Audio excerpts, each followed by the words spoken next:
ഒരു കാലഘട്ടത്തിൽ കേരളത്തിൽ ആപ്പിൾ എ ഡേ എന്ന വലിയ സ്ഥാപനത്തെക്കുറിച്ച് അറിയാത്തവരായി ആരെങ്കിലും ഉണ്ടോ എന്ന് സംശയമാണ്. അത്രയും വലിയ പബ്ലിസിറ്റി ആയിരുന്നു ആ സ്ഥാപനത്തിനുണ്ടായിരുന്നത്. വെച്ചടി വെച്ചടി കയറ്റമായിരുന്നു. 20ഓളം വലിയ ബിസിനസ് പ്രോജക്റ്റുകളാണ്, ഫ്ലാറ്റ് സമുച്ചയങ്ങളാണ് അവർ നിർമ്മിച്ചത്. ഇതിനിടയിലാണ് അദ്ദേഹത്തിനെതിരെ വലിയ ആരോപണം ഉയർന്നത്. അതായത് ആ സ്ഥാപനത്തിന്റെ ഉടമ രാജീവ് കുമാർ ചെറുവാര, അദ്ദേഹത്തിനെതിരെ വലിയ ആരോപണങ്ങൾ ഉയർന്നു. 1000ഓളം പരാതികൾ വന്നു. അദ്ദേഹത്തെ അറസ്റ്റ് ചെയ്തു. കയ്യാമം വെച്ച് എറണാകുളം MG റോഡിലൂടെ നടത്തിച്ചു. അദ്ദേഹം 127 ദിവസങ്ങൾ ജയിലിൽ കിടന്നു. ഇപ്പോഴിതാ ഏറ്റവും പുതിയ വിവരം, അദ്ദേഹം ആ പ്രശ്നങ്ങളെല്ലാം ഏകദേശം എല്ലാം പരിഹരിച്ച്, ഒരു പരിധിവരെ പരിഹരിച്ച് വീണ്ടും ഉയർത്തെഴുന്നേറ്റിരിക്കുന്നു. അദ്ദേഹം വലിയൊരു പദ്ധതിയുമായി രംഗത്ത് വന്നിരിക്കുകയാണ്. ഇപ്പോൾ നമ്മളോടൊപ്പം ഉള്ളത് ശ്രീ രാജീവ് കുമാർ ചെറുവാരയാണ്. നമസ്കാരം. അതായത് താങ്കള് ഒരു 1000ഓളം കേസുകളിൽ പ്രതിയായ ആളാണ്. 2012 താങ്കളെ അറസ്റ്റ് ചെയ്യുന്നത്. അന്ന് മുമ്പ് ഇവിടുത്തെ പത്രദൃശ്യ മാധ്യമങ്ങളെല്ലാം തന്നെ താങ്കളെ വലിയ കൊട്ടിഘോഷിച്ച ഒരു സെലിബ്രിറ്റി ആയിരുന്നെങ്കിൽ പിന്നീട് താങ്കൾ അറസ്റ്റ് ചെയ്ത് കൊടും കുറ്റവാളിയായിട്ടാണ് അറിയപ്പെട്ടത്. ഈ അടുത്ത കാലത്താണ് താങ്കളെക്കുറിച്ച് ഞാൻ അറിയുന്നത്. അതായത് സ്റ്റുഡൻസ് വേൾഡ് കപ്പ് എന്നുള്ള പേരിൽ ഇന്ത്യയിലും വിദേശത്തടക്കം വലിയ പേരും പ്രശസ്തി ഉണ്ടാക്കുന്ന ഒരു സംഭവമായി താങ്കൾ രംഗപ്രവേശം ചെയ്തിരിക്കുന്നു.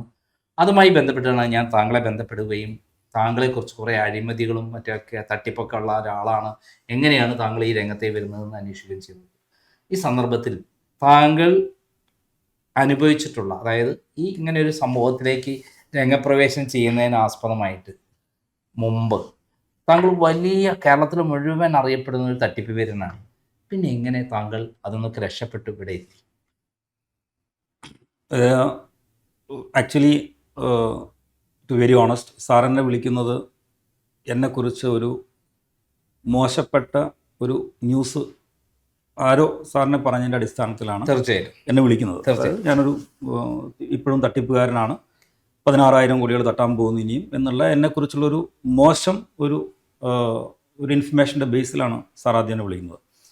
അപ്പോൾ ഞാൻ 5 മിനിറ്റ് സാറിനോട് സംസാരിച്ച് കഴിഞ്ഞപ്പോൾ അതിനുശേഷം സാറിൻ്റെ സുഹൃത്തിനോട് എന്നെ കാണാൻ പറഞ്ഞു. ഞാൻ എൻ്റെ റെക്കോർഡുകൾ കൊടുത്തു. അതിനുശേഷം നമ്മൾ നേരിട്ട് മീറ്റ് ചെയ്തപ്പോൾ within A fraction of half an hour sir പറഞ്ഞത് എന്താണെന്ന് വിചാരിച്ചാൽ, അപ്പുറത്ത് സ്റ്റുഡിയോ ആണ്, നിങ്ങളുടെ സ്റ്റോറി ജനങ്ങൾ അറിയണം, നമുക്ക് എയർ ചെയ്യാം എന്നാണ് സാറ് പറഞ്ഞത്. ഒരുപക്ഷെ സാറിൻ്റെ 10-40 വർഷത്തെ മീഡിയ എക്സ്പീരിയൻസിൽ ഇങ്ങനൊരു സ്റ്റേറ്റ്മെൻറ്റ് പറയുന്നത് സാർ ജീവിതത്തിൽ ആദ്യമായിട്ടായിരുന്നു. അങ്ങനെയുള്ള ധാരാളം സംഭവങ്ങൾ ഉണ്ടായിട്ടുണ്ട്. പലപ്പോഴും എൻ്റെ അടുത്ത് വരുന്നത് കൊടും കുറ്റവാളികളായിട്ടും തട്ടിപ്പുകാരായിട്ടും ഒക്കെയാണ്. പക്ഷെ ഞാൻ ഒരാളെ കുറിച്ചിട്ടും പഠിക്കാതെ ഒന്നും പറയാറില്ല. അല്ല, എനിക്ക് കണ്ട് സംസാരിച്ചപ്പോൾ തന്നെ എൻ്റെ ജെനുവിനിറ്റി പ്രൂവ് ചെയ്യാൻ പറ്റിയത് കൊണ്ടാണ് sir within A fraction of second അപ്പുറത്തുള്ള സ്റ്റുഡിയോ ആണ്, നിങ്ങളുടെ യഥാർത്ഥ സ്റ്റോറികൾ ജനങ്ങൾക്ക് അറിയണമെന്ന് പറഞ്ഞു. അപ്പോൾ ഞാൻ സാറിനോട് പറഞ്ഞു, 10-14 വർഷങ്ങൾക്ക് മുമ്പ് സാർ യൂസ് ചെയ്ത പോലെ I was A celebrity business man. കാരണം വെച്ചാൽ ഏകദേശം ഒരു 10-16 കോടിയോളം മീഡിയയിൽ ആപ്പിൾ എ ഡേ എന്ന ബ്രാൻഡിന് വേണ്ടി നമ്മൾ സ്പെൻഡ് ചെയ്തിട്ടുണ്ട്. ആൻഡ് 20ഓളം പ്രൊജക്റ്റ് ഉണ്ടായിരുന്നു. അന്നത്തെ കാലത്ത് 1000 ലേബേഴ്സ് സൈറ്റിൽ വർക്ക് ചെയ്യുന്നുണ്ടായിരുന്നു. 150ഓളം സ്റ്റാഫ് എൻ്റെ കോർപ്പറേറ്റ് ഓഫീസിലുണ്ടായിരുന്നു. അപ്പോൾ അങ്ങനത്തെ ഒരു സ്റ്റാറ്റസിൽ നിന്നാണ് ഒരു ക്രാഷ് ലാൻഡ് 2011 ബേസിക്കലി ഒരു റിസഷൻ്റെ ഭാഗമായിട്ട് ഡിലേ ഇൻ എക്സിക്യൂഷൻ, അതായത് പറഞ്ഞ സമയത്ത് പണി പൂർത്തീകരിച്ചിട്ടില്ല എന്നുള്ളതാണ് ഈ 1000 പരാതികൾ. അപ്പോൾ 1000 കേസുകൾ എന്ന് പറയുമ്പോൾ ചിലപ്പോൾ ഒരാൾ പേടിച്ചു പോകും. ഇത് 1000 കേസുകൾ എന്ന് പറഞ്ഞാൽ പറഞ്ഞ സമയത്ത് പണി പൂർത്തീകരിച്ചിട്ടില്ല. 127 FIR ആണ് 185. ഇതെല്ലാം പറഞ്ഞ സമയത്ത് പണി പൂർത്തീകരിച്ചിട്ടില്ല എന്ന് മാത്രമാണ്. പക്ഷേ എൻ്റെ എല്ലാ പദ്ധതികൾക്കും ഭൂമിയുണ്ട്, സാങ്ഷനുണ്ട്. ഒന്നുകിൽ സ്ട്രക്ചർ കഴിഞ്ഞിട്ടുണ്ടായിരുന്നു, അല്ലെങ്കിൽ 99% കഴിഞ്ഞിട്ടുണ്ടായിരുന്നു, അല്ലെങ്കിൽ 100% കഴിഞ്ഞിട്ടുണ്ടായിരുന്നു. ഈ പ്രോബ്ലം അനൗൺസ് ചെയ്ത് മീഡിയയിലൊക്കെ വരുന്ന സമയത്ത് ഏകദേശം 9ഓളം പ്രോജക്റ്റുകൾ ഹാൻഡ് ഓവർ ചെയ്ത് ആൾക്കാർ താമസിക്കുന്നുണ്ടായിരുന്നു. ആ സമയത്ത് ഈ ഒരു മീഡിയ ഹൈപ്പിൽ നമ്മൾ ഈ ചിട്ടി കമ്പനികളൊക്കെ പൊട്ടുന്ന പോലെ ഒരു സെലിബ്രിറ്റി സ്റ്റാറ്റസിൽ നിൽക്കുന്ന ഒരു ബ്രാൻഡ്, ഒരു കമ്പനി, കുറേ ന്യൂസുകൾ വരുമ്പോൾ ഒബ്വിയസ് ആയിട്ട് കസ്റ്റമേഴ്സും പാനിക് ആവും, പിന്നെ കുറേ ആൾക്കാർ ആഘോഷിക്കും. അൺഫോർച്ചുനേറ്റ്ലി ഓർ ഫോർച്ചുനേറ്റ്ലി അന്ന് സോഷ്യൽ മീഡിയ ഇത്രയും ആക്റ്റീവ് അല്ല. ആണെന്നുണ്ടെങ്കിൽ സോഷ്യൽ മീഡിയയിലൊക്കെ ഇഷ്ടംപോലെ ബിയോണ്ട് ഇമാജിനേഷൻ, ബിക്കോസ് നമുക്കൊരു അക്കാഡമി ഉണ്ടായിരുന്നു, നമുക്ക് ഹെൽത്ത് ക്ലബ് ഉണ്ടായിരുന്നു, നമുക്ക് സൗത്ത് ഇന്ത്യയിലത്തെ ഏറ്റവും വലിയ പ്രൊജക്റ്റായ ന്യൂ കൊച്ചിൻ അനൗൺസ് ചെയ്ത സമയത്താണ് ഇതിങ്ങനെ നടക്കുന്നത്. അത് ഇത്രയും കേസുകളെല്ലാം വന്നു കഴിഞ്ഞപ്പോൾ പലരും പറഞ്ഞത് you have only 2 options, either you run away from the world or you run away from the country. ഒന്നുകിൽ നാട് വിടുക അല്ലെങ്കിൽ ഭൂമി വിടുക. ഈ 2 ഓപ്ഷനാണ് പല ആൾക്കാരും സജസ്റ്റ് ചെയ്തത്. പിന്നെ ചില ആൾക്കാർ പറഞ്ഞു നിങ്ങൾക്ക് പാപ്പർ സൂട്ട് ഫയൽ ചെയ്ത് കഴിഞ്ഞാൽ പേഴ്സണൽ അസറ്റൊക്കെ ആയിട്ട് you can have A peaceful life. ഇപ്പോൾ ഞാൻ അന്നും ഇന്നും വിശ്വസിക്കുന്ന ഒരു തിയറി എന്താണെന്ന് വെച്ചാൽ 2 കാര്യങ്ങൾ, there are 2 things which you can hide in your life. 2 കാര്യങ്ങൾ നമുക്ക് ജീവിതത്തിൽ ഒളിപ്പിക്കാൻ പറ്റില്ല. 1, merit of a person and pregnancy of. ഇത് നമുക്കൊരു 6 മാസം കഴിയുമ്പോൾ തന്നെ വിസിബിൾ ആവും, അല്ലെങ്കിൽ 8 മാസം കഴിയുമ്പോൾ വിസിബിൾ ആവും. ഡെഫിനറ്റ്ലി 10 മാസം കഴിഞ്ഞാൽ അത് it has to be visible to the world. അതേപോലെ തന്നെ നിങ്ങൾക്കൊരു മെറിറ്റ് ഉണ്ടെങ്കിൽ എങ്ങനെയൊക്കെ സപ്രസ് ചെയ്യാൻ നോക്കിയാലും the entire human being in the world നിങ്ങൾക്ക് അഗെയിൻസ്റ്റ് വർക്ക് ചെയ്താലും the universal will work for you and merit പുറത്തേക്ക് വരും. അപ്പോൾ we have not done any crime. നമ്മൾ ഇൻറ്റൻഷനലി ഒരു തെറ്റും നമ്മൾ ചെയ്തിട്ടില്ല. ആരും കുറ്റവാളിയെ ജനിക്കുന്നില്ല, സാഹചര്യമാണ് അങ്ങനെ ആവുന്നത് എന്നുള്ളതാണ്. പക്ഷേ എൻ്റെ എല്ലാ കേസുകളും 420 ആണ്.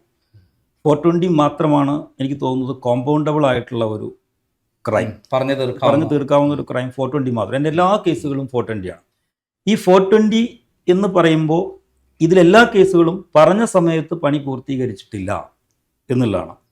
അതിൽ ഏകദേശം ഒരു 1000ഓളം പ്രൊജക്റ്റുകൾ ഞങ്ങൾ ഈ കോംപ്രമൈസ് സ്കീമിൻ്റെ ഭാഗമായിട്ട്, അതായത് ഈ പ്രശ്നം വന്നു കഴിഞ്ഞപ്പോൾ അതിനുശേഷം ചേംബർ ഓഫ് കൊമേഴ്സ് ഇടപെട്ട് എനിക്കൊരു അപ്പോയിൻമെൻറ്റ് തന്നപ്പോൾ ഞാൻ എൻ്റെ പ്രൊജക്റ്റുകളെല്ലാം അദ്ദേഹത്തിന് ഒരു ആൽബം അദ്ദേഹത്തിനെ കാണിച്ചു കൊടുത്തു.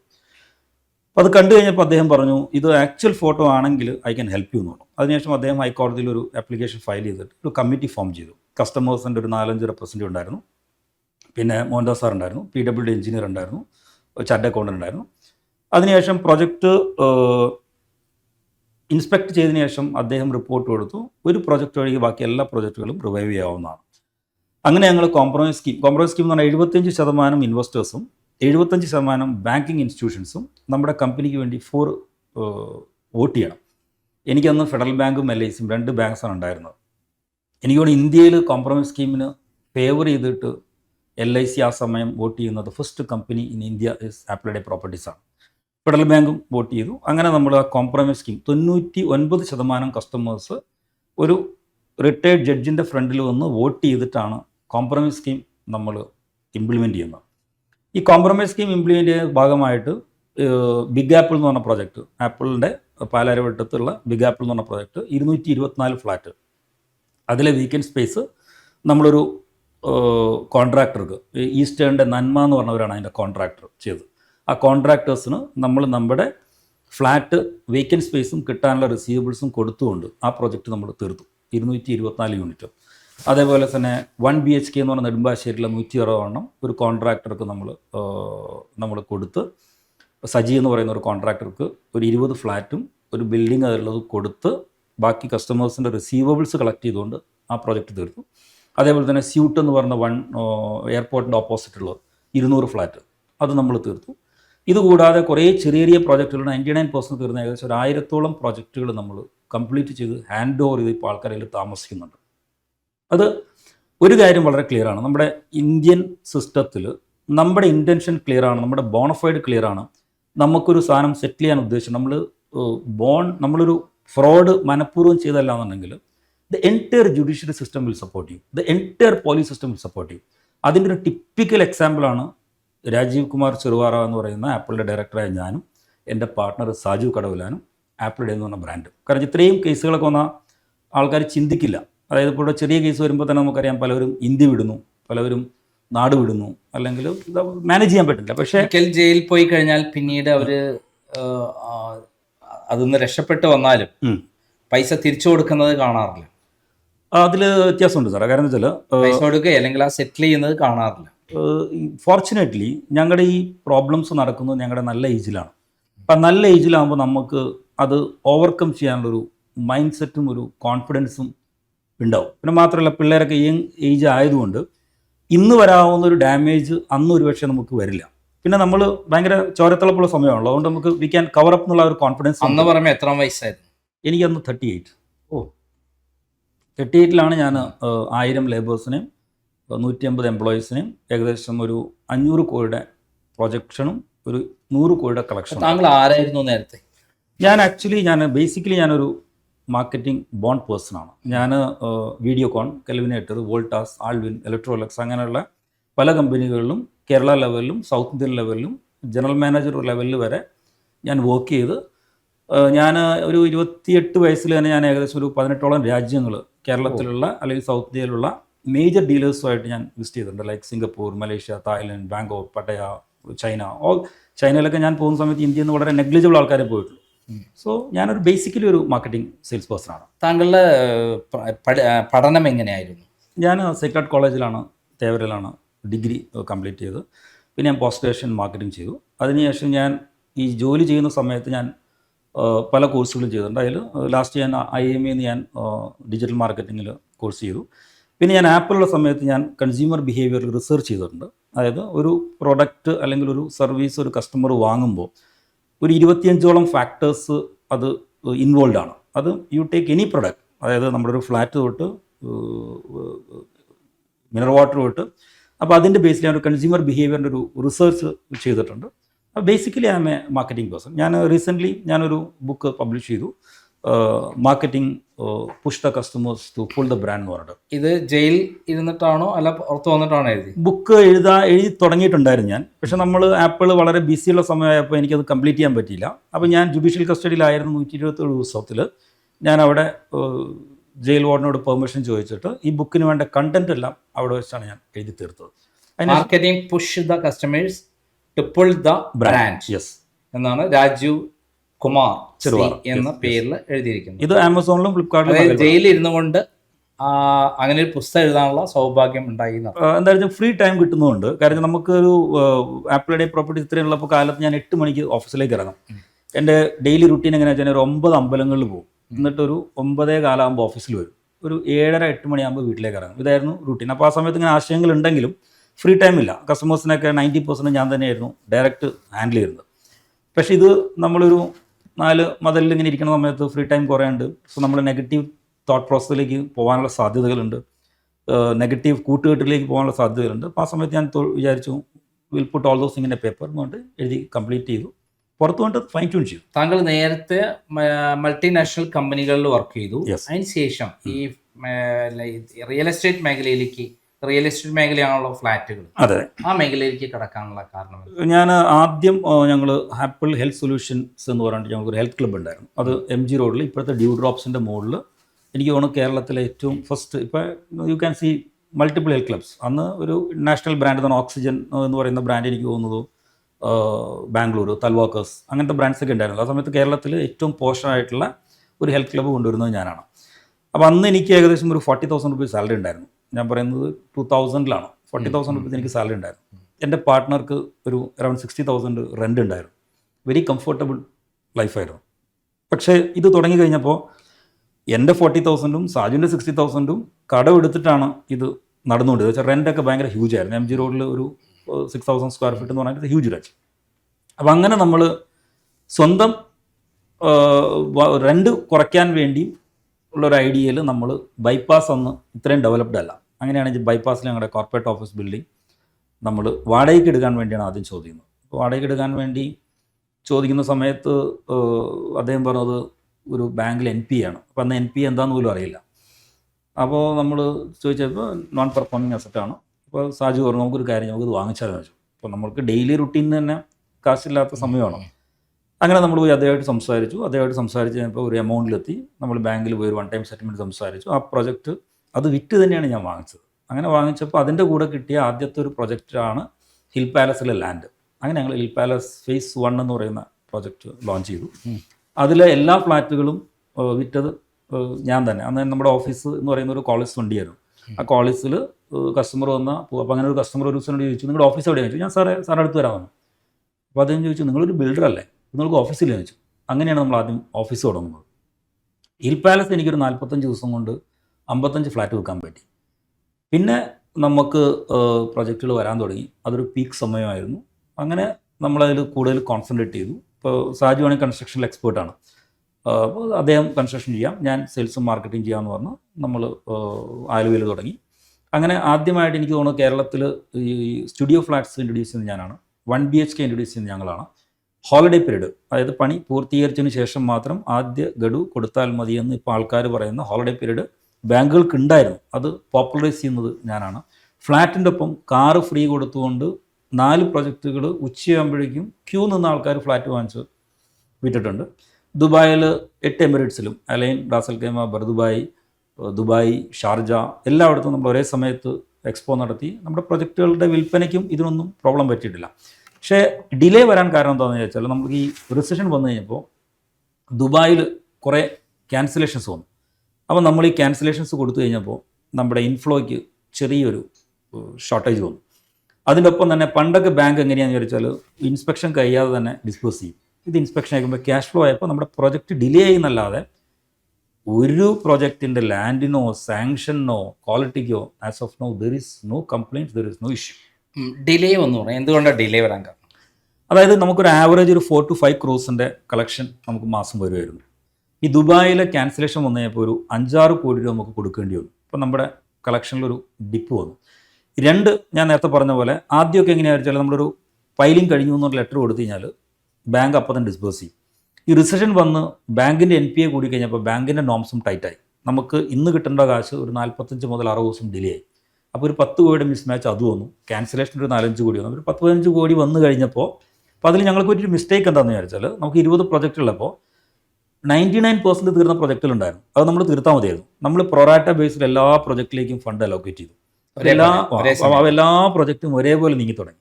അത് ഇന്ന് നമ്മൾ റിലൈസ് ചെയ്യുന്നുണ്ട്. നമുക്കൊരു 50 ലക്ഷം ഉണ്ടെങ്കിൽ തീർക്കാവുന്ന 5 പ്രൊജക്റ്റ് ഉണ്ടായിരുന്നു.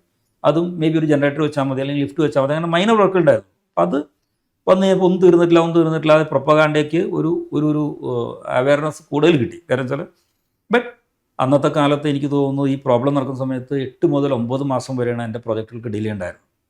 ഇന്ത്യയിൽ ഒരു ബിൽഡറും 1 വർഷം ഡിലേ ആവാതെ ഒരു പ്രൊജക്റ്റും ചെയ്തിട്ടില്ല. ഇന്ന് ടെക്നോളജി മാറി, സിസ്റ്റം മാറി, ഫണ്ടിങ് മാറി. അപ്പോൾ ഇന്ന് ഓൺ ടൈം ചെയ്യാൻ പറ്റും. പക്ഷേ അന്നത്തെ കാലത്തൊന്നും എല്ലാവരും നമുക്കറിയാലോ, വലിയ വലിയ ബിൽഡേഴ്സൊക്കെ മറ്റേ നൈ മുംബൈയിലൊക്കെ അനൗൺസ് ചെയ്തിട്ട് 9 years 10 years ഡിലേ കേസുകളൊക്കെ ഉണ്ട്. പക്ഷേ ഞാൻ നമ്മളെ ജസ്റ്റിഫൈ ചെയ്യോ കറക്റ്റ് ചെയ്യല്ല. ഡിലേ ഒരു ദിവസമാണെങ്കിലും ഇറ്റ് ഈസ് എ മിസ്റ്റേക്ക്. അതുകൊണ്ടാണ് നമ്മുടെ പേഴ്സണൽ പ്രോപ്പർട്ടി, ഹൗസ്, നമ്മുടെ എൻ്റെ പ്രോപ്പർട്ടീസ് കോടതിയിൽ സറണ്ടർ ചെയ്ത്, കാരണം കോടതിയെ മാത്രമാണ് നമുക്ക് വിശ്വസിക്കാവുന്ന സിസ്റ്റമുള്ളൂ. അത് മെറിറ്റ് ബേസിൽ നമുക്ക് ഈ കോടതിയിലേക്ക് പോകുന്നതിന് മുമ്പ് ഈ പരാതികൾ വന്നല്ലോ. പരാതികൾ 1000-ഓളം പരാതികൾ വന്നു എന്നുള്ളതാണ് ഞാൻ മനസ്സിലാക്കിയത്. അപ്പോൾ ഈ ഇത്തരം പരാതികൾ വന്നപ്പോൾ അത് പരിഹരിക്കാൻ വേണ്ടി ശ്രമിച്ചില്ലേ? ഒരു പരാതിയോ 2 പരാതിയോ ആണെങ്കിൽ നമുക്കൊരു മീഡിയേഷനോ അല്ലെങ്കിൽ ഒരു നെഗോഷിയേഷൻ ഡെസ്കിലോ ചെയ്യാൻ പറ്റും. ഇത് 1000 എന്ന് പറയുമ്പോൾ ഇതൊരു ഗ്രൂപ്പാണ്. അതിന് നമുക്കൊരു ജുഡീഷ്യൽ സിസ്റ്റം അല്ലെങ്കിൽ നമുക്കൊരു മീഡിയേഷൻ സിസ്റ്റം ഉണ്ടെങ്കിൽ മാത്രമാണ്. അപ്പോൾ ഇത് എന്നെ അഡ്വൈസ് ചെയ്തത് കൃഷ്ണയ്യർ സാറാണ്. അദ്ദേഹം എനിക്ക് തോന്നുന്നു കഴിഞ്ഞ ജസ്റ്റിസ് കൃഷ്ണയ്യർ അല്ലല്ല, നമ്മുടെ ഓഡിറ്റർ കൃഷ്ണയ്യർ സാർ, നമ്മുടെ ധനക്കൂറൊക്കെ എഴുതുന്ന കൃഷ്ണയ്യർ സാർ. അദ്ദേഹത്തിൻ്റെ ഓഫീസാണ് എൻ്റെ ബാക്ക് ആൻഡ് സപ്പോർട്ട് മുഴുവൻ. എനിക്കൊരു ഗോഡ് ഫാദർ ഫിഗർ ആയിരുന്നു. എൻ്റെ എല്ലാ പ്രോജക്റ്റുകളും ഇനാഗുറേറ്റ് സമയത്തൊക്കെ വരുമായിരുന്നു. വളരെ അദ്ദേഹം തരുന്ന അഡ്വൈസുകളൊക്കെ, നിങ്ങൾ ഒരിക്കലും ക്യാഷ് വാങ്ങരുത്, 2 ബുക്സ് മെയിൻറ്റെയിൻ ചെയ്യരുത്, നിങ്ങൾ ലാൻഡ് വാല്യൂ എത്രയാണോ അതേ വാല്യൂ രജിസ്റ്റർ ചെയ്യണം. അങ്ങനെ വളരെ എനിക്ക് തോന്നുന്നത് വളരെ നെഗ്ലിജിബിൾ ഓഡിറ്റേഴ്സ് മാത്രമാണ് അഡ്വൈസ് ചെയ്തുള്ളൂ. അദ്ദേഹമാണ് പറഞ്ഞത് you have only 1 solution, compromise scheme. കാരണം വെച്ചാൽ you are surrendering the entire property if you have decided to come back again. Okay, അതിലേക്ക് വരാം. അപ്പം നമ്മൾ ഈ പ്രശ്നം വന്നു, താങ്കൾ പിന്നീട് വലിയ ആരോപണത്തിൻ്റെ വലിയ വാർത്തകൾ വന്നു. അന്ന് ഏഷ്യാനെറ്റും കൈരളി അങ്ങനെ കുറച്ച് ചാനലുകളും ഇന്ത്യ വിഷൻ അങ്ങനെയുള്ള ചാനലുകളും. അപ്പം എല്ലാ ചാനലുകളും ബ്രേക്ക് ചെയ്യാൻ തുടങ്ങി. ആ സമയത്ത് പരിഹരിക്കാൻ വേറെ വഴികളൊന്നും ഉണ്ടായിരുന്നില്ലേ? ഞാൻ 28,500 ചെക്സ് ഇഷ്യൂ ചെയ്തിട്ടുണ്ട് ഈ പ്രോബ്ലത്തിന് മുമ്പ്. ഒരു ചെക്ക് പോലും ബൗൺസ് ആയിട്ടില്ല. അതായത് 28,500 ചെക്സ് ഞാൻ ഇഷ്യൂ ചെയ്തിട്ടുണ്ട്. അന്ന് ഓൺലൈൻ ട്രാൻസ്ഫറും ഇതൊന്നും ഇല്ലല്ലോ, പോപ്പുലർ അല്ല. ഒരു ചെക്ക് പോലും ബൗൺസ് ആയിട്ടില്ല. ഒരു നോട്ടീസ് എനിക്ക് വന്നിട്ടില്ല. ഒരു ക്രൈം എനിക്ക് ലൈഫിലുണ്ടായിട്ടില്ല. അങ്ങനത്തെ ഒരാൾക്ക് ഒരു 1000 കേസുകളും പെറ്റീഷനും വന്ന് നമ്മൾ ജയിലിൽ പോകുമ്പോൾ ഇറ്റ് ഈസ് നോട്ട് ഈസി. ഇന്നാണെങ്കിൽ ഇനിയിപ്പോൾ ഒരു 10,000 കേസ് വന്നാലും എങ്ങനെ സെറ്റിൽ ചെയ്യാമെന്നുള്ളതിനുള്ളൊരു മെച്യൂരിറ്റി, ഏജും മിഷണറിയും അതിനുള്ള കോണ്ടാക്ട്സുകളും അതിൻ്റെ റൂട്ടുകളും നമുക്ക് ഈ ഒരു 14 വർഷം കൊണ്ട് നമ്മൾ പഠിപ്പിച്ചു. അന്നെന്ന് പറഞ്ഞാൽ ചെയ്യുന്നതെല്ലാം സക്സസ് ആണ്, നമുക്ക് ഫെയിലിയർ ലൈഫിൽ വന്നിട്ടില്ല. പെട്ടെന്നൊരു സുപ്രഭാതത്തിൽ മീഡിയയിൽ തട്ടിപ്പ് എന്ന് വരുമ്പോൾ സൈക്കോളജിക്കലി അതൊരു ഫീൽ ചെയ്ത ആൾക്കത് മനസ്സിലാവുള്ളൂ. കാരണം നമ്മളൊരു ഹീറോ അല്ലെങ്കിൽ ഒരു സെലിബ്രിറ്റി സ്റ്റാറ്റസിൽ പോയിട്ട് ഓൾ ഓഫ് എ സഡൻ നിങ്ങളൊരു കള്ളനാണ് അല്ലെങ്കിൽ തട്ടിപ്പുകാരനാണ് എന്ന് പറയുമ്പോൾ, ചെയ്യാത്ത കുറ്റത്തിന് പറയുമ്പോൾ നമ്മുടെ പാരൻസ്, നമ്മുടെ ഫാമിലി, ഒബ്വിയസ്ലി പാരൻസിന് നമ്മളറിയാം, ഫാമിലിക്ക് നമ്മളറിയാം, നൈബേഴ്സിന് നമ്മളറിയാം, ഫ്രണ്ട്സിന് നമ്മളറിയാം, സ്റ്റാഫിന് നമ്മളറിയാം. അവർക്ക് എങ്ങനെ ഫീൽ ചെയ്യും എന്നുള്ള ഫീലിംഗുകൾ കൊണ്ട് നമ്മുടെ ബ്രെയിൻ വർക്ക് ചെയ്യില്ല. ഒരു സിമ്പിൾ എക്സാമ്പിൾ ഞാൻ പറയാം. ഇപ്പോൾ സാർ റോട്ടിൽ കൂടെ പോകുമ്പോൾ ഒരു ആക്സിഡൻറ്റ് നടന്നിട്ടുണ്ടെങ്കിൽ ഓടിക്കയറി സാറിന് അത് എടുക്കാൻ പറ്റും. പക്ഷേ സാറിൻ്റെ അച്ഛനോ അമ്മയോ മോനോ മോളോ ആണെങ്കിൽ നമുക്കത് എടുക്കാൻ പറ്റില്ല. അപ്പം സെയിമാണ്. ഇപ്പം നമ്മൾക്കൊരു ഇഷ്യൂ വരുമ്പോൾ അത് ഹാൻഡിൽ ചെയ്യാൻ കുറച്ച്, അതും മാസീവായിട്ട് വരുമ്പോൾ നമ്മളൊന്ന് ഫമ്പിളായി പോകും.